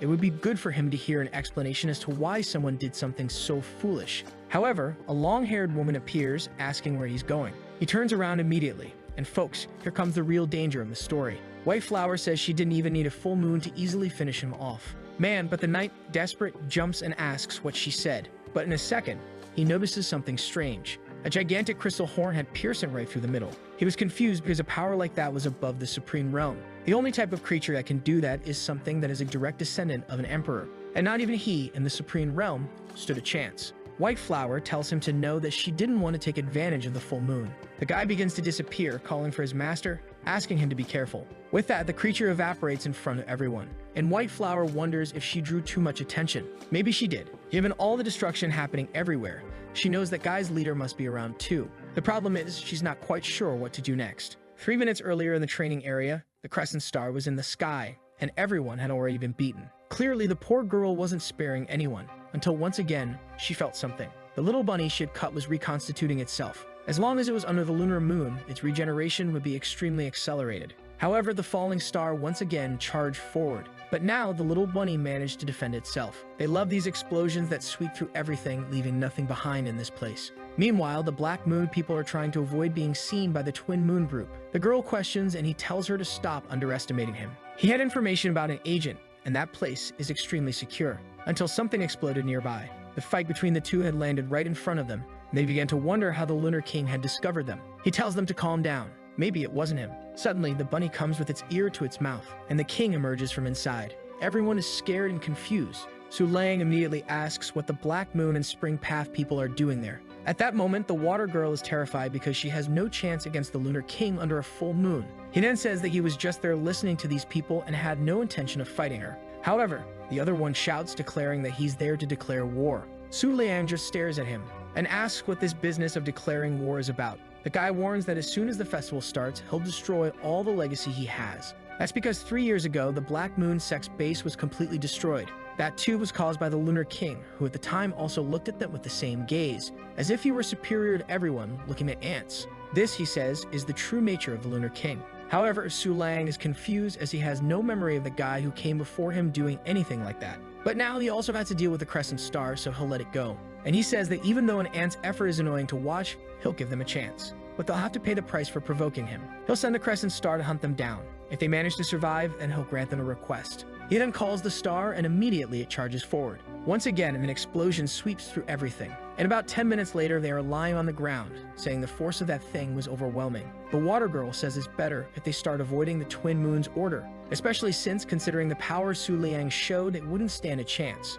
For now, they'll have to hunt for new beasts and see if they find something else. Su Liang realizes that this fight has destroyed the academy. What he doesn't understand is how the falling star defeated so many supreme ranked 7-star creatures like that. It was so strong that he was winning against those creatures without even trying. Suddenly, he hears someone crying and approaching, who throws herself at the boy. It's White Moon complaining that she had to fight against a 7-star master. She says she almost got beaten up and it was extremely scary. If it weren't for her, the entire academy would have been flooded. And then she realizes she forgot to revert to her deer form. But our boy just pats her and says everything's fine. She's supposed to accompany him to the Twin Moon Order because he has something to deal with. She wonders if his family will be there, and then she gets a little confused, wondering if they're moving too fast. Even though she's embarrassed, asking if this isn't too soon, she's happy. The scene shifts to the floating island of the Twin Moon Order. Down below, Kang Yu's sect is watching, saying it's really impressive. But the girl named Shoujiu tells them to remember why they're there. The treasures of the great emperor of the eastern region were there in the Twin Moon sect. And no matter what happens today, they're going to take everything. But when they arrive, they're confused. That sect looks more like a city. She starts wondering how much money these bastards make per day. Meanwhile, there's a boy eating a skewer over there. It's Su Liang, wanting to know what a southern tamer is doing in this place. White Flower recognizes her and warns that the girl's name is Xiaoju. It's good to be careful because she's a fan of Kang Yu, who is his enemy and also talks badly about him. Or maybe this is the perfect chance to trap her and make her apologize. Our boy wonders if she's trying to beat up the girl over internet comments. He tells her to forget it and asks if there's anything else she'd like to do. She thinks for a second and sees a sign for an eating challenge. She says she wants to participate, and our boy feels a little embarrassed. But considering how much she's been helping him, it seems he won't be able to say no. The guy then shouts that the registrations are almost full. At that moment, Xiaoju approaches and starts signing up. She knew there were some good prizes, so she wanted to join. Upon hearing that, our boy gets interested. The first prize would be Essence Fluid, and the second prize, a box of face masks. Our boy is shocked by the difference between the first and second place prizes, and he knows that this essence is extremely valuable. However, he's confused about why they're giving away something like that in a competition like this. She says that, as far as she knows, he organized this as revenge against another organization that was against them in the past. That's because they started collecting various butterfly-type creatures, which led to a competition between the two sects. As always, he has no idea what happened, especially since that guy's memories seem all mixed up. However, considering the prize, he was interested. Even more so because there would be other beasts, and with that, he could reveal more pages from the book. The girl then introduces herself and welcomes everyone who would participate. However, everyone was hesitant to go up against Xiaoju. The girl announces that each summoner could bring 2 beasts. However, they should be careful because only supreme-level creatures could handle the spiciness. The people then start serving the dishes, and most of the low-level beasts already give up just from the smell. Obviously, White Flower is eager, and Xiaoju tells her friends not to bother because she wasn't going to lose anyway. She summons a pink butterfly. She knew that even here in the Twin Moon Order, this was a supreme rank and rare creature. However, she saw the guy across from her and wondered why he brought a mid-rank beast to compete. Apparently, he didn't know that if it ate too much of that item, it would end up dying. Su Liang noticed she seemed very determined to win. He would need to summon another creature, but it couldn't be the Crescent Star. If that was the case, he had a certain idea. The girl on the other side didn't understand who he was. The announcer then informs them they would have 10 minutes and tells them to begin. The pink butterfly grabs the first essence and swallows it all at once. Meanwhile, the other creatures, poor things, couldn't absorb it. White Flower was calmly eating one after another, and Xiaoju wondered if it was a supreme-ranked creature. However, it was ridiculous for him to insist like that, as he had no chance of winning this. 3 minutes later, most of the creatures had already fainted. Her butterfly was already full after eating 30 pieces. She asked it to keep going, but the poor thing was clearly not in its best state. She then wondered what that guy was doing. White Flower was eating calmly. The boy told her to stop trying so hard. Xiaoju was confused as to how that creature showed no signs of exhaustion. To win this, she would need 2 supreme-ranked beasts, but she couldn't keep both of them out for 5 minutes. The problem was that she wanted that Emperor Essence, so she wasn't going to give up. So she calls for the Green Moon Spirit. A creature appears on her back. It grabs the dish and starts devouring everything. The two were startled, and White Moon said that Beast would get diarrhea if it ate like that. Xiaoju was struggling to keep the creature in the field, but was certain she would win. The monster had already consumed 72, while White Flower had only 34. However, our boy felt that the time had come, and he called for the moon in the lake. A vortex formed above the dish. Everyone was confused, wondering what had happened. All the food there disappeared in an instant. Poor Xiaoju said that was impossible. However, the announcer said the results were in.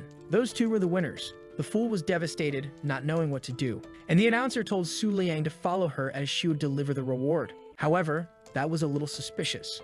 Or maybe not. She just recognized that he was the Lunar King and handed over the essence. Our boy realized he had been recognized. She says that many already know he has a white deer pet. The item he receives is the essence of an extremely rare creature. He just needed to come into contact with it and take a snip from the bottle. With that, the girl asked what happened. What he releases is an Emperor-class Sky-type creature, the pink butterfly. He unlocks 50 chances to capture a new creature, and now just by seeing a lunar creature, he will be able to unlock the icon. Although we have taken this time to pamper White Flower, in the end, it was worth it. He then heads to the headquarters of the Twin Moon sect. Walking around and seeing the size of the structure, he realizes that this is the true respect of the title of Lunar King. Wherever he goes, everyone bows, until he crosses a portal. Upon opening his eyes on the other side, he sees a girl in the sky sitting on a moon. White Flower recognizes that as a supreme being, and Su Liang says that she's the one who controls the entire northern region. That was the curved moon of the blue sea. She turns around and says that apparently the Lunar King has finally changed his mind. She says that the festival was delayed by 3 years because of the answer he gave to Kang Yu.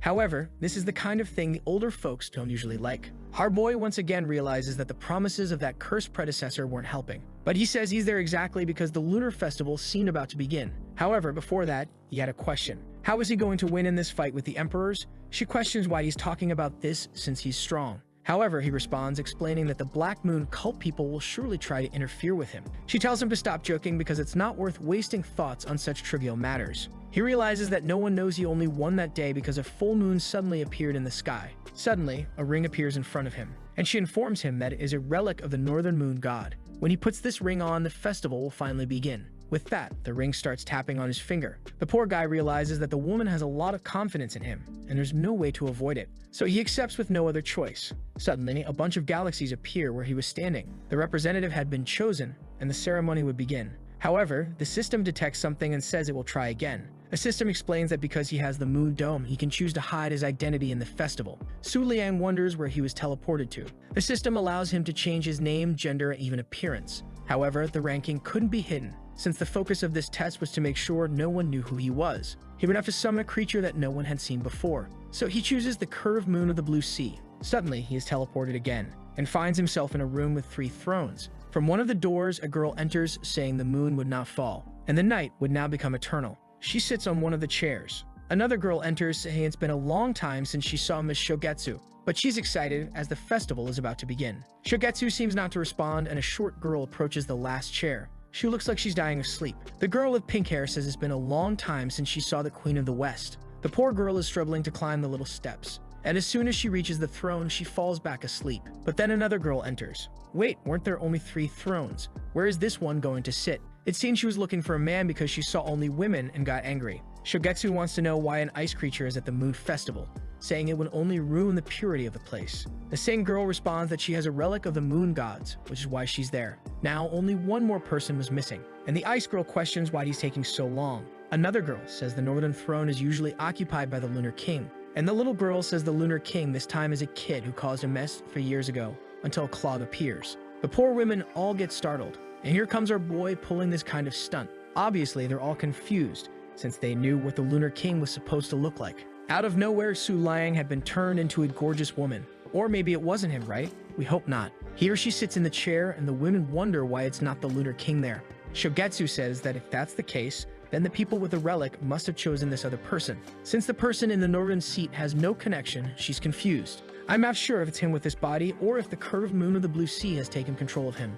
Either way, he realizes that the power of the tone is stronger than the relic, as it's influencing everything in that place. They then comment that after 10,000 years, the festival would begin once again. A voice says that before the final battle, the moon gods wanted some entertainment. Each should choose a champion they trust, and before all the champions are dead, they cannot attack one another. The kings would be wiped out if they tried to participate in the fight between champions. Additionally, it was forbidden to use a supreme level creature. With that, the order is given for each participant to announce their champions. Now Su Liang is in a tough spot because he didn't want to summon creatures from the Twin Moon Order, as they would discover it was him. All the effort to turn into a gorgeous woman and disguise himself only to be exposed like that. The Ice Girl says it's a shame to have to reveal her trump card so early. Then she shows that the champion of the East will be a crimson butterfly of Emperor rank. Su Liang already knows that she probably has something even stronger hidden. Shogetsu from the central region summons another emperor creature called Fallen Full Moon, and the sleepy girl says she's too lazy. She is the representative of the West and also summons an emperor rank creature. Now it was just him and the girl with pink hair, and the voice says they have 1 minute to announce a champion or they will be disqualified. The best option would be to summon a creature that was an emperor of the North, but he doesn't have anything like that. It would be even better if it was something related to him. Thinking about White Flower, he seems to have an idea. So he opens the Lunar Tom and says to spend 100 openings. After spending almost everything he has, he finds an ancestral emperor-ranked creature. Its name is Cloud and Dreams. He obtains a lot of information about her. But that's not enough. He has to pay for more information, only has 5 seconds left. Finally, after spending everything he received, he gets the chance to use her in the festival. With that, he and the red-haired girl, who is Kang Yu and is competing with him in 3 years, stretch out their arms. It is announced that the champion of the North would be Cloud and Dreams, an Emperor-ranked creature. Kang Yu finds it strange since she expected something that belonged to the Twin Moon Order. Meanwhile, Su Liang is interested in something else. Kang Yu had summoned something with the same name as the Sheath of Frost Flower. The prefix was the same, so maybe that was what the Crescent Star was looking for. Now that the 5 champions have been chosen, the Moon Festival could finally begin. And with that, the teleportations began. At that moment, the girl who had been sleeping woke up and asked how he summoned Cloud and Dreams. She said that was impossible and was about to ask who he was. But right then, our boy had vanished. He's back in the Twin Moon Order and the curved moon of the Blue Sea calls for him. She asks if he felt that a few moments ago the festival had begun. The time for him to fight for the throne had arrived. He says he knows and that he will prepare, then takes his leave. She says goodbye, adding that the next time they meet, the festival will already be over. And he hopes that when that happens, his contract will also be complete. What she found strange was that he seemed to have asked her to finish off the Black Moon sect. It seemed the boy was confused about his own power, questioning the lunar tongue and fearing the emperors. This meant that his memory was finally returning and she wanted to see everyone's reaction. A red light rises into the sky from the middle of the city. The moon turns blood red. Seeing the moon in everyone's hand glowing red, they wonder if it's the apocalypse. Meanwhile, a servant informs Kang Yu that the festival had begun. However, she seems shaken, saying it was impossible. If the boy had truly been chosen by the moon, that made her useless. The servant then asks if she still wants all the disciples to drop out of the competition. She says not to do that. She had changed her mind. She ordered them to set aside the internal clan competitions for now and send the 5 strongest to the northern region. Obviously, she would also go there personally. That's because she needed to see firsthand what the Lunar King was planning there. The frightened girl asks if that's really a good plan. Sending the 5 strongest from the clan to this competition would basically be a sacrifice, especially considering that it would be a full moon. Only the emperors were supposed to participate in that fight. Up north, our boy is riding his giant deer. The number of emperor-ranked creatures around the academy had gotten out of control. At that moment, someone says that the Lunar King has finally returned. It's King He from the academy, who says that he needs to bring justice because Kang Yu has declared war on them. He sees the message that the 5 strongest from Kang Yu's academy would head north to end the competition. Our boy realizes that this declaration against the academy is actually a way to test him. He tells her not to worry, that he would send the Twin Moon Order to deal with it. He needed to rest and just asked for a list of events that would happen. A few hours later, all the creatures were sleeping in bed. Meanwhile, our boy was reviewing the list. Although this festival was extremely dangerous, it still had benefits for him. The Spiritual Moon Sect and the Fallen Moon Sect were allies and were probably there just for fun. Other sects were extremely weak and he didn't even need to worry about them. The problem was the 5 Leaves sect. That's because their competitor was Shoujiu, who has 2 supreme rank creatures. Considering that the True Saints are even more powerful, he knows that maybe not even the Crescent Star would stand a chance. That was too much for the poor guy, who wasn't even sure how you would handle all of this. He already had 3 extremely strong creatures, so you couldn't say he was weak. However, it was quite different to have to fight multiple empresses at once. He's not sure if he'll really survive until the end of the festival. One of the few options was to strengthen White Flower with a fragment of lunar obsidian. Seeing her lying there, he wonders why she wears that necklace on her head until night. And to help her rest better, he decides to take it off. Clearly, there's some kind of transformation happening, and he says he's going to sleep. A while later, he wakes up. It's still very late, so he wonders why he woke up. Man, she transformed, and that's extremely dangerous for everyone. For him, for me, for you to help. The poor guy was still suffering from intense pressure. And obviously, he was on the verge of exploding. He wonders if she transformed because he removed that necklace. If she woke up and saw this situation, he'd be dead. Man, he's saying that, but he's still getting closer. And the boy keeps approaching, not even sensing the danger, until she starts to open her eyes. And she's confused when she sees the situation. Su Liang makes a dumb face, not knowing how to explain. He starts stumbling over his words, trying to say something. But the poor girl is all confused, not understanding what's going on. That's when she asks where her necklace is. He realizes that now she knows he did it, and he's screwed, so he sends it on the table. She clearly didn't like that, but in a surprisingly calm reaction, she doesn't seem too bothered. She lies back down and he asks if she's not mad that he took off the necklace. She says that when she wakes up, she'll put it back on, so there's no reason to be mad. What she doesn't understand is why he seems so nervous. Did something happen? He says it's just that he's a little embarrassed in this situation. She's still confused, wanting to know why he's embarrassed. Our boy realizes that she spent 99% of her life as an animal, so she's used to not wearing anything to cover her body. She then tells him to answer quickly because she's dying of embarrassment. He says that she was already beautiful, but her human form was so stunning that he was having trouble hiding what he was feeling. And then it clicked for her too. At that moment, she starts blushing, feeling completely flustered. But now we skip to the next day. The sun shines on her face and she wakes up. Our boy tells her to get up. Apparently, she's already gotten used to it, but she's still a bit confused. She says that he always seemed extremely tense, like he was nervous when seeing her. But this morning he seemed relaxed and happy. Our boy says she's right. After all, until now, he's been pretending to be the Lunar King, dying of fear of being exposed. But last night, he realized something. So he thanks her, saying it was she who made him calm down. The poor girl still has that dumbfounded look on her face, but he says it's time for them to start getting ready for the Moon God Festival. Maybe he's found a way to beat the Emperor. She's happy they're going out, so that's enough for her. He tells her to at least put on some clothes. On top of the mountain, he says he wants to ask her something. He talks about the necklace she's wearing and asks if it's what makes her return to that form. After all, when he removed it, she seemed very serious about knowing where it was. She says it's because it was left by her mother, and that's why she doesn't want to lose it. The transformation was caused by a full moon that's coming, and it had nothing to do with that necklace. The poor guy gets all confused. She then asks why he brought her there and how he's planning to beat the emperors. He explains that they are at the highest tower of the event, where they can even see the elimination area, and that's where he's going to face the emperor. She says she understands, but at the moment, there doesn't seem to be an emperor, so how is he going to train? He says he's going to start a test since he's the lunar god and can communicate with the gods. And then he summons the shimmering butterfly, which immediately flies off in that direction. She questions what kind of test this is since he only summoned a weak creature. But he tells her to look again. A bunch of butterflies had gathered around. That's because the shimmering butterfly's main trait is that it can attract others. This means he can create a storm of butterflies and no one will know which one is his. White Flower stretches to get better look. Suddenly, there's an explosion of light and they all disappear. She then turns and asks Su Liang what he did. He says it's a secret for now, but during the full moon night, she'll find out. She gets mad because this Dan Alley is keeping secrets. She says that if that's the case, she won't sleep next to him until he tells her. But at that moment, the system signals that he made a contract with multiple creatures. Apparently, he had signed contracts with anywhere from 1 to 1,017 shimmering butterflies. He knows this is the most overpowered part of having access to the Lunar Tongue. Considering this, he knows he's far from reaching the limit of the strength he can have. And if he's favored by the gods, maybe by showing a miracle, they'll appear themselves. Meanwhile, White Flower is just watching, angry from the sidelines, until she hears someone asking what kind of smelly, messy place this is. Observing, she says that not finding a 3-star tamer here is embarrassing. These are the girls sent by Kang Yu to wipe everyone out. The red-hooded girl tells her not to criticize the Empress's decisions because she must have her reasons for sending them to such an insignificant place. The blonde says she knows, but it's such a hassle to be there, until she catches someone looking at her. The poor girl trembles instantly. She noticed there was a creature with a much higher level than hers staring at her. While she was disheartened, another red-haired girl said she felt something too. It wasn't an enemy they could deal with. It was probably the strongest being in that place, so it would be better not to get involved. Meanwhile, White Flower was bored up on the top of the tower. Our boy, however, was impressed that Kang Yu had sent so many people with supreme-level creatures.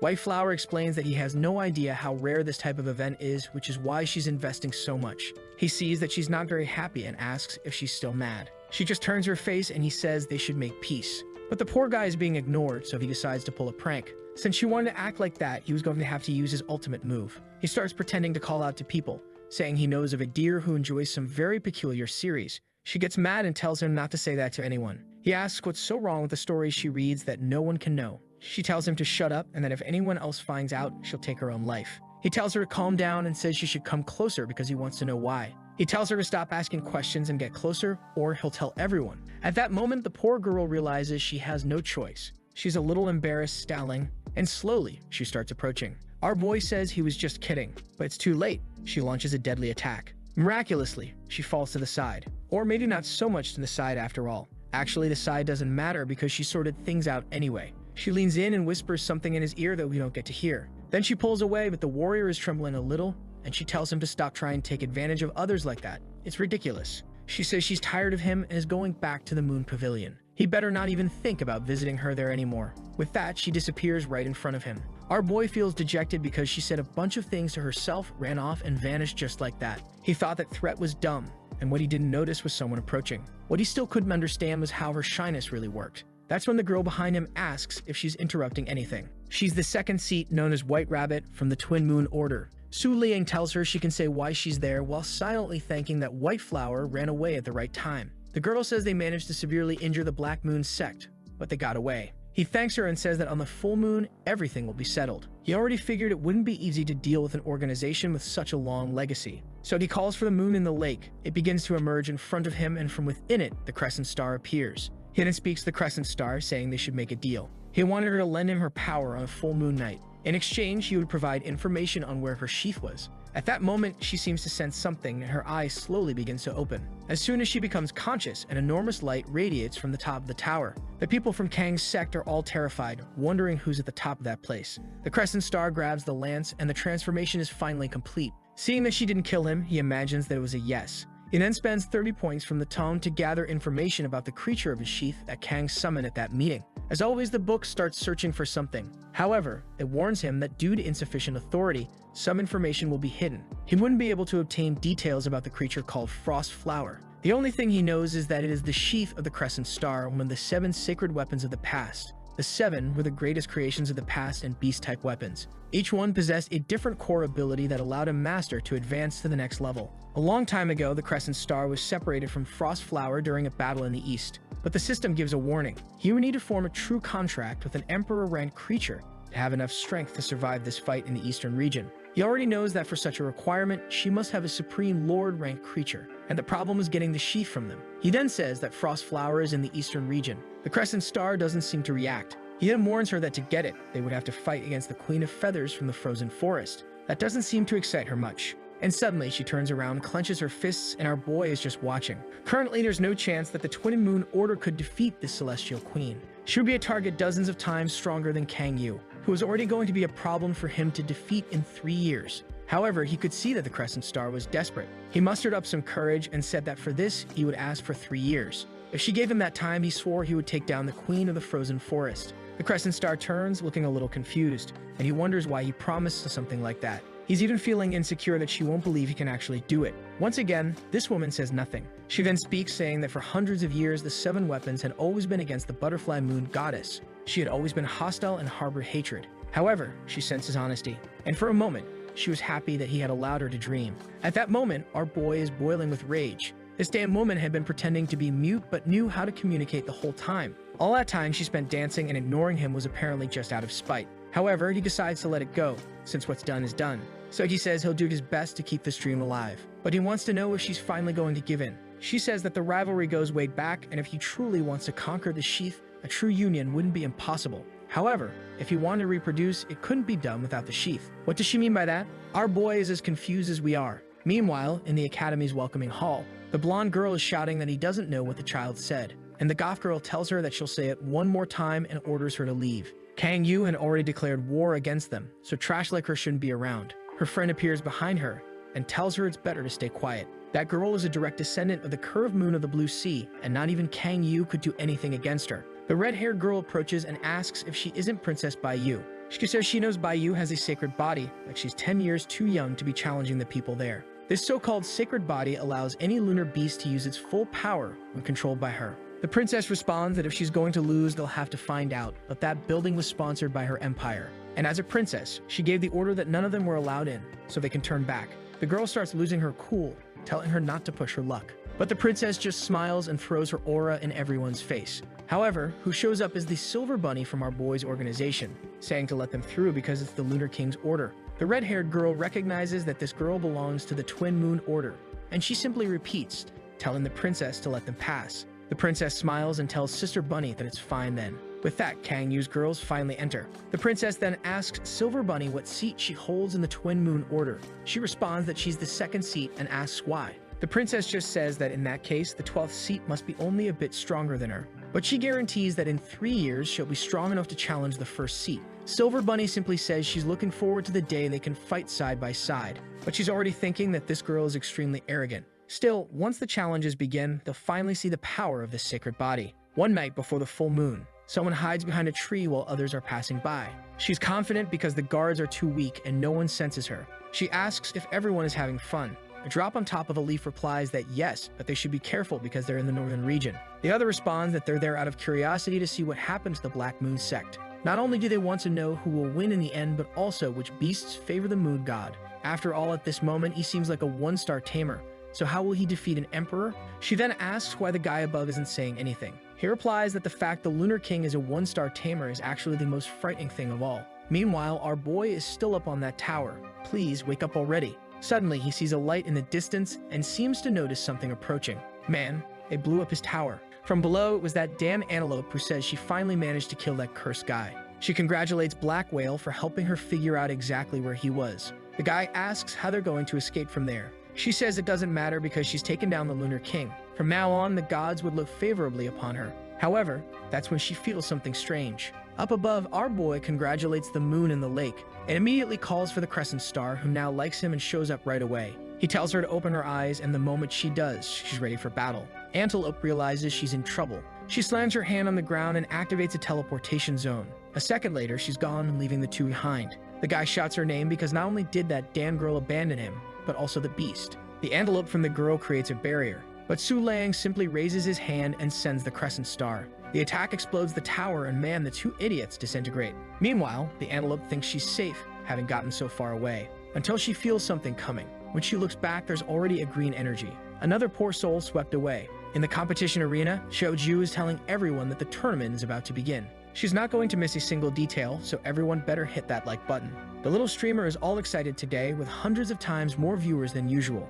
It's all because the beasts favored by the Lunar King will finally be revealed. On stage, others comment that it's too early to start as the full moon hasn't fully risen yet. The girl tells them not to worry about that because whether they win or lose doesn't matter. As long as they get to witness the battle between the emperors and survive, that's enough. After all, the fight between them is just the beginning of everything. But it would be nice if that damn girl were eliminated. Allowing her to continue evolving would be a problem in 3 years. With that, the host thanks everyone for being there and says she'll go over the rules one more time. To participate, you gotta be under 20 years old. Secondly, you had to choose your beast at the start and couldn't summon anything else after the battle began. Additionally, anyone could forfeit in the middle of the fight. Fourth, it was forbidden to attack the audience with the beast masters. She says that's everything, and now the tournament will officially begin. At that moment, the princess asks her aunt if she can be the first. Her aunt says not yet because the full moon wasn't in the sky. Besides, she needed to be protected to help the Lunar King in his fight against Kang Yu in 3 years. Our boy is watching the battles from afar. Everything had begun,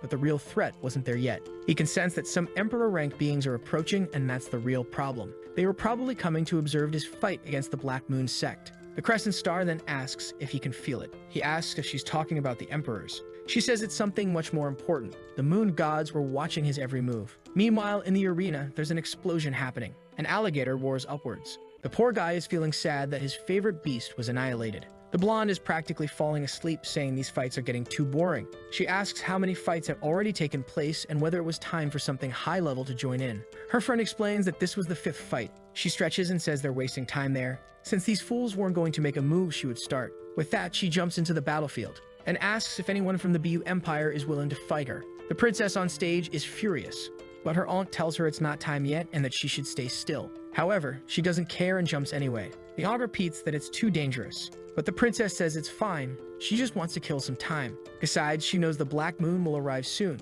so she wants to have some fun. The blonde asks if the kid is sure she wants to go up against her. The princess responds that soon the full moon will rise and they won't have time for fun. That's why she wants to take the chance to shut up those disgusting southerners. Obviously furious, the blonde says that won't come cheap, but someone puts a hand on her shoulder. It's the red-haired girl who says she'll take over from here. Her friend finds it strange, asking why she wants to fight a 3-star child. But she starts to imagine that the redhead might have some kind of plan. Maybe she wanted to take this opportunity to accidentally kill the girl. However, the blonde still wants to fight, saying that the redhead is being too arrogant by stealing her spot like that. But the friend just gives her a stare and she quiets down. The redhead knew something was off about that girl. She needed to ensure that none of the 5 were eliminated at this stage, so that's why she decided to step in. The princess says it was a smart choice, since it would have been boring to beat someone as weak as that. At least now they could have fun for a little longer. The redhead then begins summoning her creatures. A supreme-rank lunar pearl spirit, a supreme-rank floating water creature, and another supreme-rank creature simply named Leaf.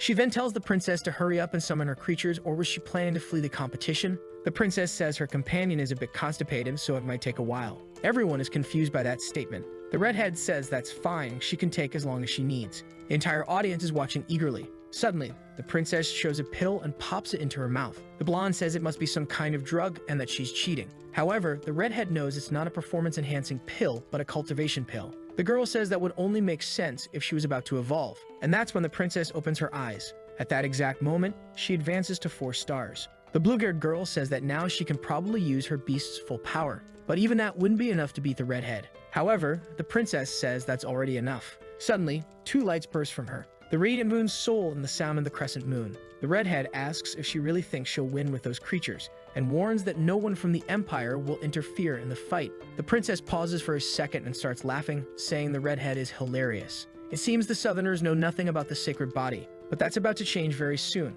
In that instant, the creature beside her disappears, and in the same second is face to face with the redhead. And man, she's about to take a hit right in the face. A small explosion shakes the entire arena. The blonde wonders how she didn't even see the movement. Her friend tells her to calm down a bit, the fight had just started. Obviously, it wasn't going to be that easy. The redhead easily protected herself with her plant creature. The princess's creature seemed to get annoyed, and unleashed another series of attacks. The noise was so loud that people were covering their ears, but the opponent only wanted to know if that's all she had. Suddenly, the giant pearl appeared in front of her. It launched a direct attack. Man, the poor princess got hit in the stomach, sent flying, smashing the ground to pieces. Before she could get up, she got hit again. Her other creature was closing in from above, but the princess's creature reacted and jumped toward it. Strangely, the other creature stretched out an orb that reflected the princess's image, and then suddenly, it exploded at the tip of her finger, dealing a direct blow to the stomach. With that, the poor girl collapsed to the ground, defeated. Everyone says it was a brutal loss. The blonde says that's the power of the Peach Moon Saint.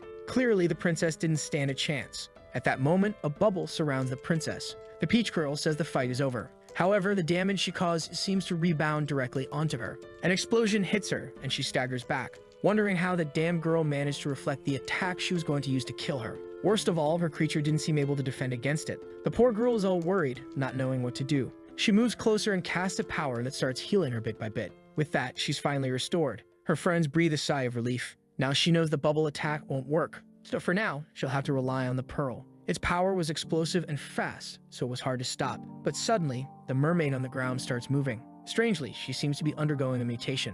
Even after being nearly defeated, she rises. Peach wonders how that's possible. The attack goes head-to-head with the pearl, which, being distracted, ends up partially shattered. Peach had never heard of a favored beast reviving so quickly. Could the sacred moon body really be that powerful? The princess smiles and says it's time to start everything. This game is coming to an end. The full moon begins to rise, and her creature starts roaring. Everyone knew it would become stronger under the moon's light, but this was a bit much. Peach couldn't believe that a sacred body could make up for the 3-rank difference between them. From a distance, our boy was observing everything, noting that invoking the sacred moon body was truly impressive. Her creature had grown gigantic and leaped toward Peach. With a tail swipe, it hit the arena. The poor girl was worried about being struck, but of course the target was her creature's. Suddenly, the princess's creature leaps into the air and seems to start flying. Peach is confused, wondering what the princess is planning. From above, the creature sends another tail swipe, but then a guy in a hood appears and says she's too arrogant for someone whose only advantage is her body. After all, at this level, she shouldn't even be interfering in this fight.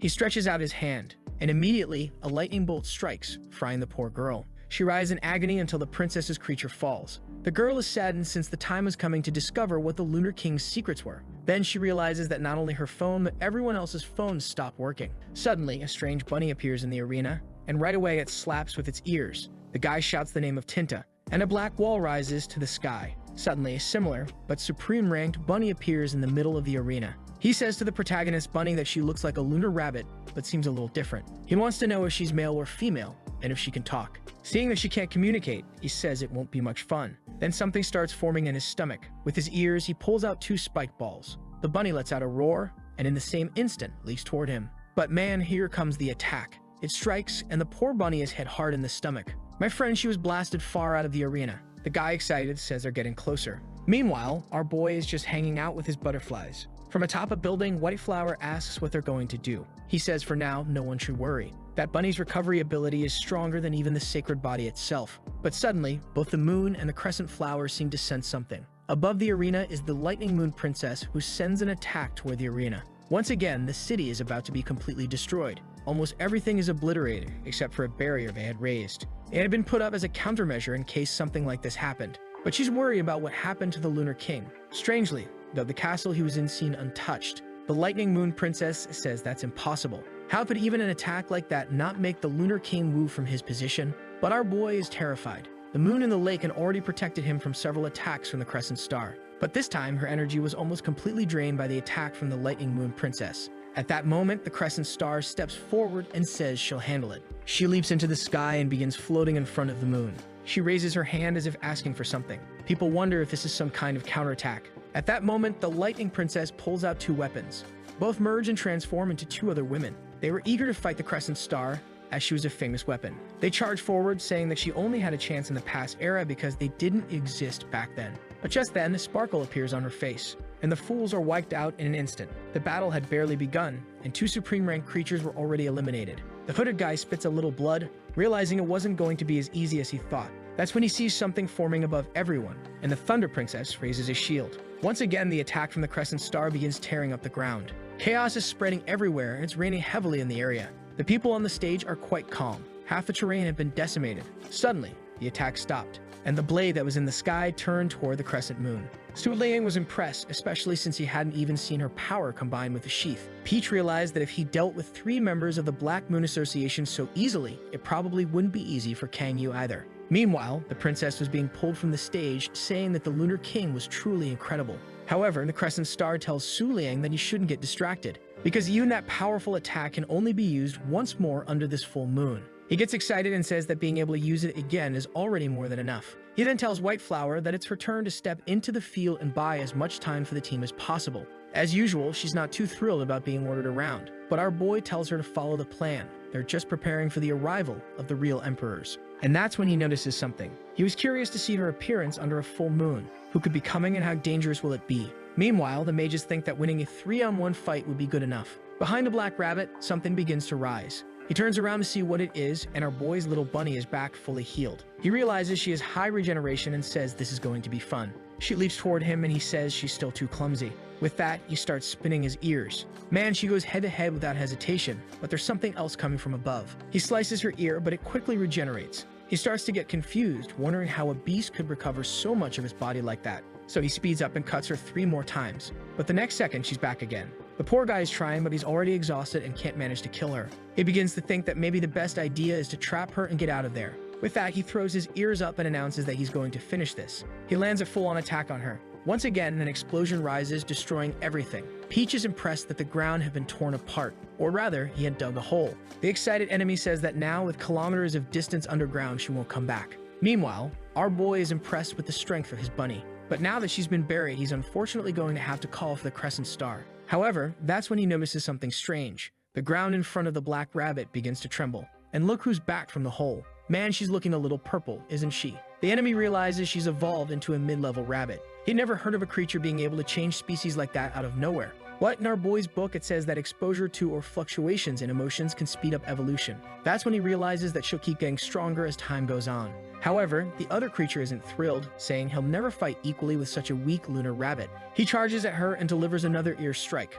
but this time it lands cleanly and does no damage. Now he realizes that she's truly become much stronger than before. He decides to throw himself at her to finish things once and for all. But man, something cut the guy. She sent a small explosion with her ear that wiped everything out. From a distance, the hooded man is in bad shape, with even his ink dissolved. When someone approaches, he's startled. I'm also getting scared. Look at the danger coming. On the full moon night, White Flower arrives. Thankfully, she follows YouTube guidelines, and the guy is shocked that he has a humanoid beast. Now he knows who took down that water emperor from before. The gigantic Thunder Princess casts some spells, but White Flower easily defends herself with a shield. The hooded man says that since she's alone, she might as well give up. But White Flower just tells him to stop talking nonsense. She's only there to make him summon his last creature, so he should stop stalling. But the guy unrolls a scroll and begins to unravel it. He warns that he can obtain the ultimate technique of every creature he defeats. At that moment, she would have to face more than 10 supreme beings. And after that, they'd figure out which one she would replace. But White Flower just says he's noisy and that she'll show what she's capable of. She raises her arm and announces that the move can only be done under a full moon. Here comes another flash of light, or maybe not. She changes form to the Princess of the Clouds and draws 2 katanas. The woman already realizes those are Imperial weapons. White Flower stared at her for a second, and in the next, she was already behind her. Man, that strike must have hit clean. The poor woman was completely sliced up, and poor Peach couldn't even see the movement clearly. Truly, the power of the Cloud Empress was much more terrifying than she had imagined. It turns out the shield of that wretched mage who never dies was what was destroyed. She then says that based on the dissipation, it must be a creature that negates damage. The scroll flies back and tells her not to get too confident, and then he summons the shining winged butterfly.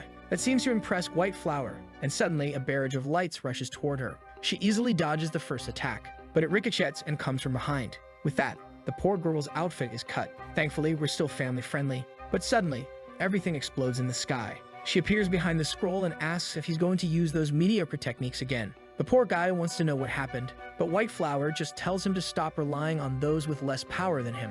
And now she cuts the scroll for good. Surely it's dead this time. Once again, the hooded man laments his defeat. White Flower says that if he'd have followed the initial advice, he wouldn't have suffered so much. He realizes he was wrong to think he could defeat the Lunar King, and then he tells the Lunar Palace to sign the transfer contract. Meanwhile, the fox girl with her water drop is watching everything. The drop says that the girl will become the next Snow Queen. The fox, however, says it's impossible for someone like her to become an Ice Queen. Suddenly, an aura rises. Man, the entire city is being swept away. Our boy is being carried by the butterflies. White Flower was thrown back. He asks if she's facing an emperor, and she says she's not sure. But one thing's for certain, this person is already halfway to becoming one. Suddenly, a giant green orb appears in front of her. From inside, a foot begins to emerge. A lazy girl steps out. Both Peach and the fox seem to recognize her as a warrior from the Supreme Palace. They're all wondering why the Black Moon would summon something like that. The system alerts that the moon of the palace has a high concentration of Emperor's blood, and it's the strongest in the Supreme Rank. The princess says that woman is shameless,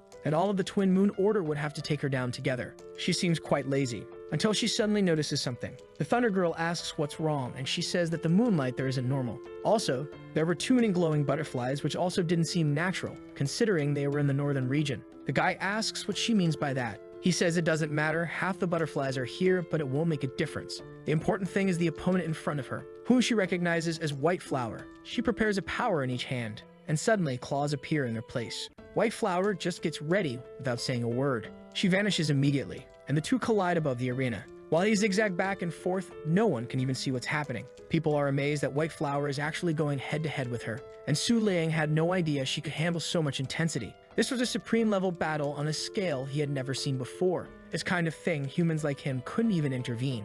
As soon as White Flower hits the ground, the woman prepares an explosion and sends a barrage of green light. The poor thing looks clueless, not knowing what to do. And man, she's swept away. What is this, my friend? She cut the mountain in half. It seems she shifted into her spiritual form and just barely dodged. But it was close. Our boy almost died without realizing it. Once again, his bunny saved the day, or he would have been hit head-on. And the bunny reconstitutes itself, and Su Liang knows. The more emotions it carries and the longer it's under the full moon, the stronger it will become. This means it's still far from its limit. And once again, it throws itself into the fight. Meanwhile, poor White Flower is taking a beating. The green girl is the moon of the Treasure Palace, but I'll just call her Treasure to keep things simple. At that moment, Treasure takes a grab from the bunny. She asks how they have the nerve to make such a sneaky attack. And man, she's slammed into the ground. White Flower slowly approaches. She prepares her two blades, looks down, and sends an explosion in her direction. The hooded guy tells the Thunder Girl to help. She raises her hands to the sky, gathering all the power she can. But strangely, the clouds seem to dissipate. She's confused, not understanding what's happening. Beside her is a greenish figure staring. She wonders when that damn crescent star got there. But she tries to conjure power again, knowing she needs to save that girl. Yet strangely, the crescent moon ignores her completely and walks away. Another explosion added to the collection. The bunny and White Moon retreat, and Treasure asks how two useless beings like them dared to attack like that. She begins to prepare a sphere in her hand and says that now they will know fear. A barrage of green moons is launched. Once again, White Flower is torn apart, but she easily dodges in her astral form. Meanwhile, the bunny, on the other hand, is getting shot at. She has to hide behind the bunny. That's because the ability has a usage limit, and if it exceeds it, she'll actually be cut. For now, she also has to rely on this regeneration to stay alive. The problem is that won't last forever. She knows at most she'll gain a minute, but then she notices something. A sequence of attacks is coming from behind. They strike the green moons, and Treasure wonders what's going on. Obviously, it was the crescent star that had joined the chaos, and Treasure says that damn star arrived at the wrong time, just as she was about to win. But White Flower found the opportunity she needed to finish this for good. She stretches her blades to the side, and they dissolve. She places her hand on her head and sends a little signal. Our boy wonders what kind of shameless pose that is, but the power begins to accumulate. She begins condensing all the energy around her, and from a distance, Treasure has no idea what's happening. A tornado forms behind the rabbit, and she starts wondering who this girl really is. White Flower reveals that she is the true moon chaser, and if she survives this attack, maybe she'll be accepted as an apprentice. But Treasure laughs, saying she's old enough to be her mother. A green and black circle starts forming in the sky. Treasure warns that everything will turn to ashes. But White Flower just extends her arm and summons a giant deer in her direction. It materializes and headbutts the circle directly. Once again, there's a small explosion. Smoke covers the entire field, and no one in the audience has any idea what's going on. The hooded guy laughs, saying it's ridiculous that the Lunar King had no chance against him. I don't know what that fool is talking about, especially since our boy is standing there quite calmly. However, he looks to the sky and wonders if the gods enjoyed this spectacle. But now that the appetizer has been served, it's time for the banquet. The audience is scared because everything has become dark. The moon begins to be covered, and Su Liang says that lately his heart had been racing. But in this moment, right before the fight with the emperor, he feels completely calm. White Flower asks if he's really that confident, and he replies that he doesn't see how it's possible for him to lose. White Flower, startled, asks if he's sure. He says yes, even though it sounds arrogant like the old Lunar King. The people of the Black Moon brought back some old memories in his head, but they seem more like hallucinations than memories. He remembers growing up with the girls of the Northern Palace and always being treated with great care. He recalls that when he was younger, to verify the authenticity of his memory, he wrote a book in English. But all these memories were erased by an entity. The truth is, there never was an old version of him. He was always himself. He was born into this world with the memories of his former life on Earth. However, at some point, they were all erased. Until 2 months ago, when he hit his head and finally remembered everything. But that already showed that there were some extremely dangerous entities.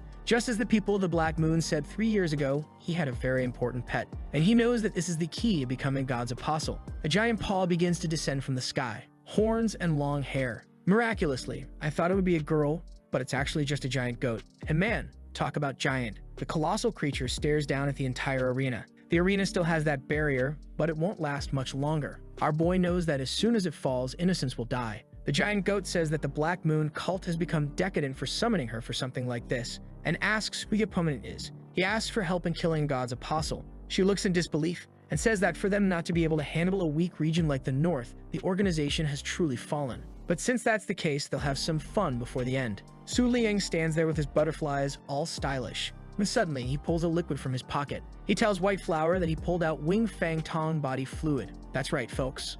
And our boy confidently spills a drop of it. No one knows where it's coming from, just like them. Obviously, they're confused, wondering why he threw it on the ground. But he says it will help them find an easier path. White Flower remains confused, not understanding what he's talking about. Suddenly, a buzzing sound is heard behind her. Everyone in the audience turns to look. From afar, a strange yellow cloud is approaching. Our boy says he has always been the owner of the Moon Book, and as the apostle of the northern region, he would gather all the butterflies, and at the same time sign a contract with each one of them. A few days ago, he sent a message to each of the others he already controlled, and all of them from various regions began to escape. Even those who had formed contracts had their contracts broken. And to distract everyone, he brought butterflies from every part of the north. All of this was to prepare for the battle with the emperor. At that moment, he finally opens the book. The girls wonder if the Lunar King is really going to summon an emperor-level creature. Everyone is eager to know what he's going to bring to the table. Suddenly, all the butterflies seem to separate from him. Someone calls them idiots and says the butterflies are retreating. But Peach already knew. Soon that place would become a battlefield between emperors. He looks up the sky and asks if the moon goddess is watching, and if this opening of the festival was enough to whet her appetite. If she was watching, it was time to perform a miracle. The goat thinks that even though these creatures are weak, having so many of them is annoying. As much as she wanted to slap that kid, she didn't want to do it. She knew that if she wiped out so many lunar creatures, she would never receive their favor. And our boy is smiling, thinking that everything is almost ready. He had made a contract with over 1,300,000 butterflies. Suddenly, the entire book starts moving. He was only hoping for another page. He knew that was the hardest page to turn in the history of the Moon Book. He never imagined that the information about the 7 weapons had been hidden. This book held many secrets that had been erased from his memory, and he knew that with the original power it should have contained, he would be much further along by now. Suddenly, he feels something, and that page begins to turn. A golden energy rises into the sky. The fox is startled. She felt the aura of a terrifying emperor and wonders what it could be. Suddenly, Kang Yu reveals herself hiding there. She says that indeed the Lunar King will meet his end at this festival.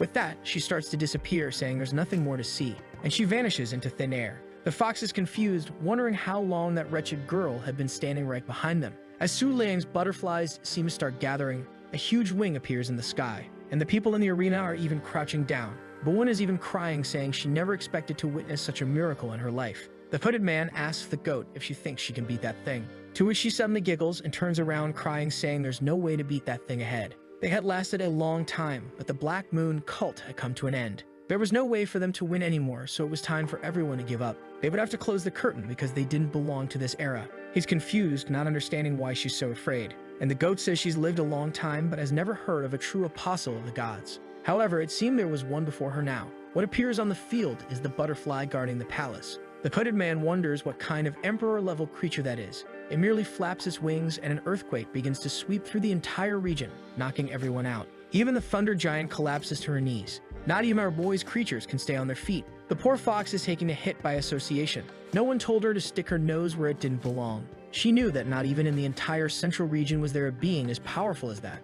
And man, if that goat was gigantic, that creature was the size of a planet. The poor goat just says it's an honor to die this way in this life, standing there facing it, saying that after her death, she hopes to become a part of the moon's light, so that she may exist in all the generations to come. Man, I think she's really been swept away. Meanwhile, the two fools and the protagonist are unconscious on the ground. It seems the boy is regaining the memories of truly being the lunar god, and that scene reminds him of something that had already happened. 3 years ago, he had devastated everything, and apparently, nothing had changed. Back then, he was already called the Lunar King, and this time, the events didn't make him lose his memory. That means summoning this creature wasn't related to that. He then begins to worry about the disaster he caused. The entire barrier had been destroyed. However, it seems that everyone had only lost consciousness. So most likely the moon and the lake managed to protect them one last time. Probably the creature he summoned had no idea he had lost his memory. And if there's one thing he learned from this battle, it's that he needs to remember who he truly was as quickly as possible. The poor remnants of the Black Moon cult lay defeated, their leader having sacrificed 20 years of life to drain energies from the Black Moon to survive that attack. But Su Liang simply tells him that today's battle had no meaning at all. The old man agrees, saying that's true, since the gods weren't watching him. Our boy asks why he threw his life away like that. Was he hoping that festival would restore his energy? The old man pauses and laughs, telling the Lunar King not to ask something so ridiculous. He was also a member of the Moonlight Clan, so it wasn't strange that he wanted to surpass the strongest person of this generation. As long as he had the chance to win, he wouldn't give up his life. It was just a pity that all of this was a farce by the gods, as the gap between them was far too great. Our boy then asks why he tried so hard to please the gods. He should forget about all of that and think that at least today's battle had been fun. The old man asks if he had really enjoyed it as well, and if he had been strong enough to at least give him a bit of a headache. Su Liang says yes, he gave it his all in this battle. And now that it's all over, he had no reason to insult the man anymore. The old man fades away, saying it was good to disappear with these comforting lies. And then he tells Su Liang to remember what he's about to say because it's related to his memory loss. In the battle from the past, he had also summoned the Palace Guardian, which was the 8-winged butterfly. The fight that day erased 1/3 of the entire northern continent. But strangely, no one wondered what had happened. It seems everyone forgot what occurred that day. He warns that what happened back then was clearly not something simple, and he says Su Liang should start taking care of himself. The plans the gods had for him were far more unpredictable than he thought. With the end of that man came the end of the Black Moon cult. However, Su Liang wasn't feeling happy. The memory loss he suffered had nothing to do with the Black Moon cult, and that existence that caused the disappearance of 1/3 of the North was far beyond his reach. He clenches his fists but quickly relaxes. At this moment, there was nothing he could do about it. Strangely, his heart felt heavier than ever, even though the crisis had been resolved. But perhaps, even for a short period, he could relax a bit. And with that, he faints in the middle of everyone. A few hours pass, and the fox says it's crazy that just the distant energy caused them all to pass out like that. The only downside is that they must have missed the end of that fight. But then she notices something that changes her expression. There was a giant deer above the skies, glowing. The little bunny was also walking on the clouds, and she asked the current sky goddess what she thought of the spectacle she put on. The opening she created during the fight had been spectacular, but the deer tells her not to interfere with the Moonlight Festival anymore, and that from now on, she would no longer be free within the Northern Territory. The little bunny stays silent for a second. Then she changes her expression, saying that the deer is cruel. She starts walking away, saying she misunderstood and that she never interfered in that festival. After all, the person who won was the boy with the moon god's book. And at least now, there was no need to worry about finding another perfect candidate. Sometimes I get confused by this story too, but I think these are two gods above the moon discussing what happened down below. That great deer is the current great goddess, who's just staring down at poor white flower, unconscious on the ground. She sees our boy with his arms wide open like a fool, and she lets out a small smile. Half an hour passes, and that fox, who's just there as a spectator, is impressed she saw gods right in front of her. She finally explains that the deer is the one who created the 7 legendary weapons. Her name was Calamity of Pure White, and she hadn't been seen since the last time the festival took place. It seems the bunny and the deer are enemies wherever they come from. The little droplet says those beings would never care about them. It's better to pretend they didn't see anything and never speak of it to anyone. But someone asks what they're talking about. One of the girls from the prayer group shows up, asking if a divine creature had really appeared. The two fools are shocked because they didn't even notice her approaching. The little bird in her hand says not to worry, the divine being had already left. But the fox just points and tells her to stop playing tricks and say who she really is.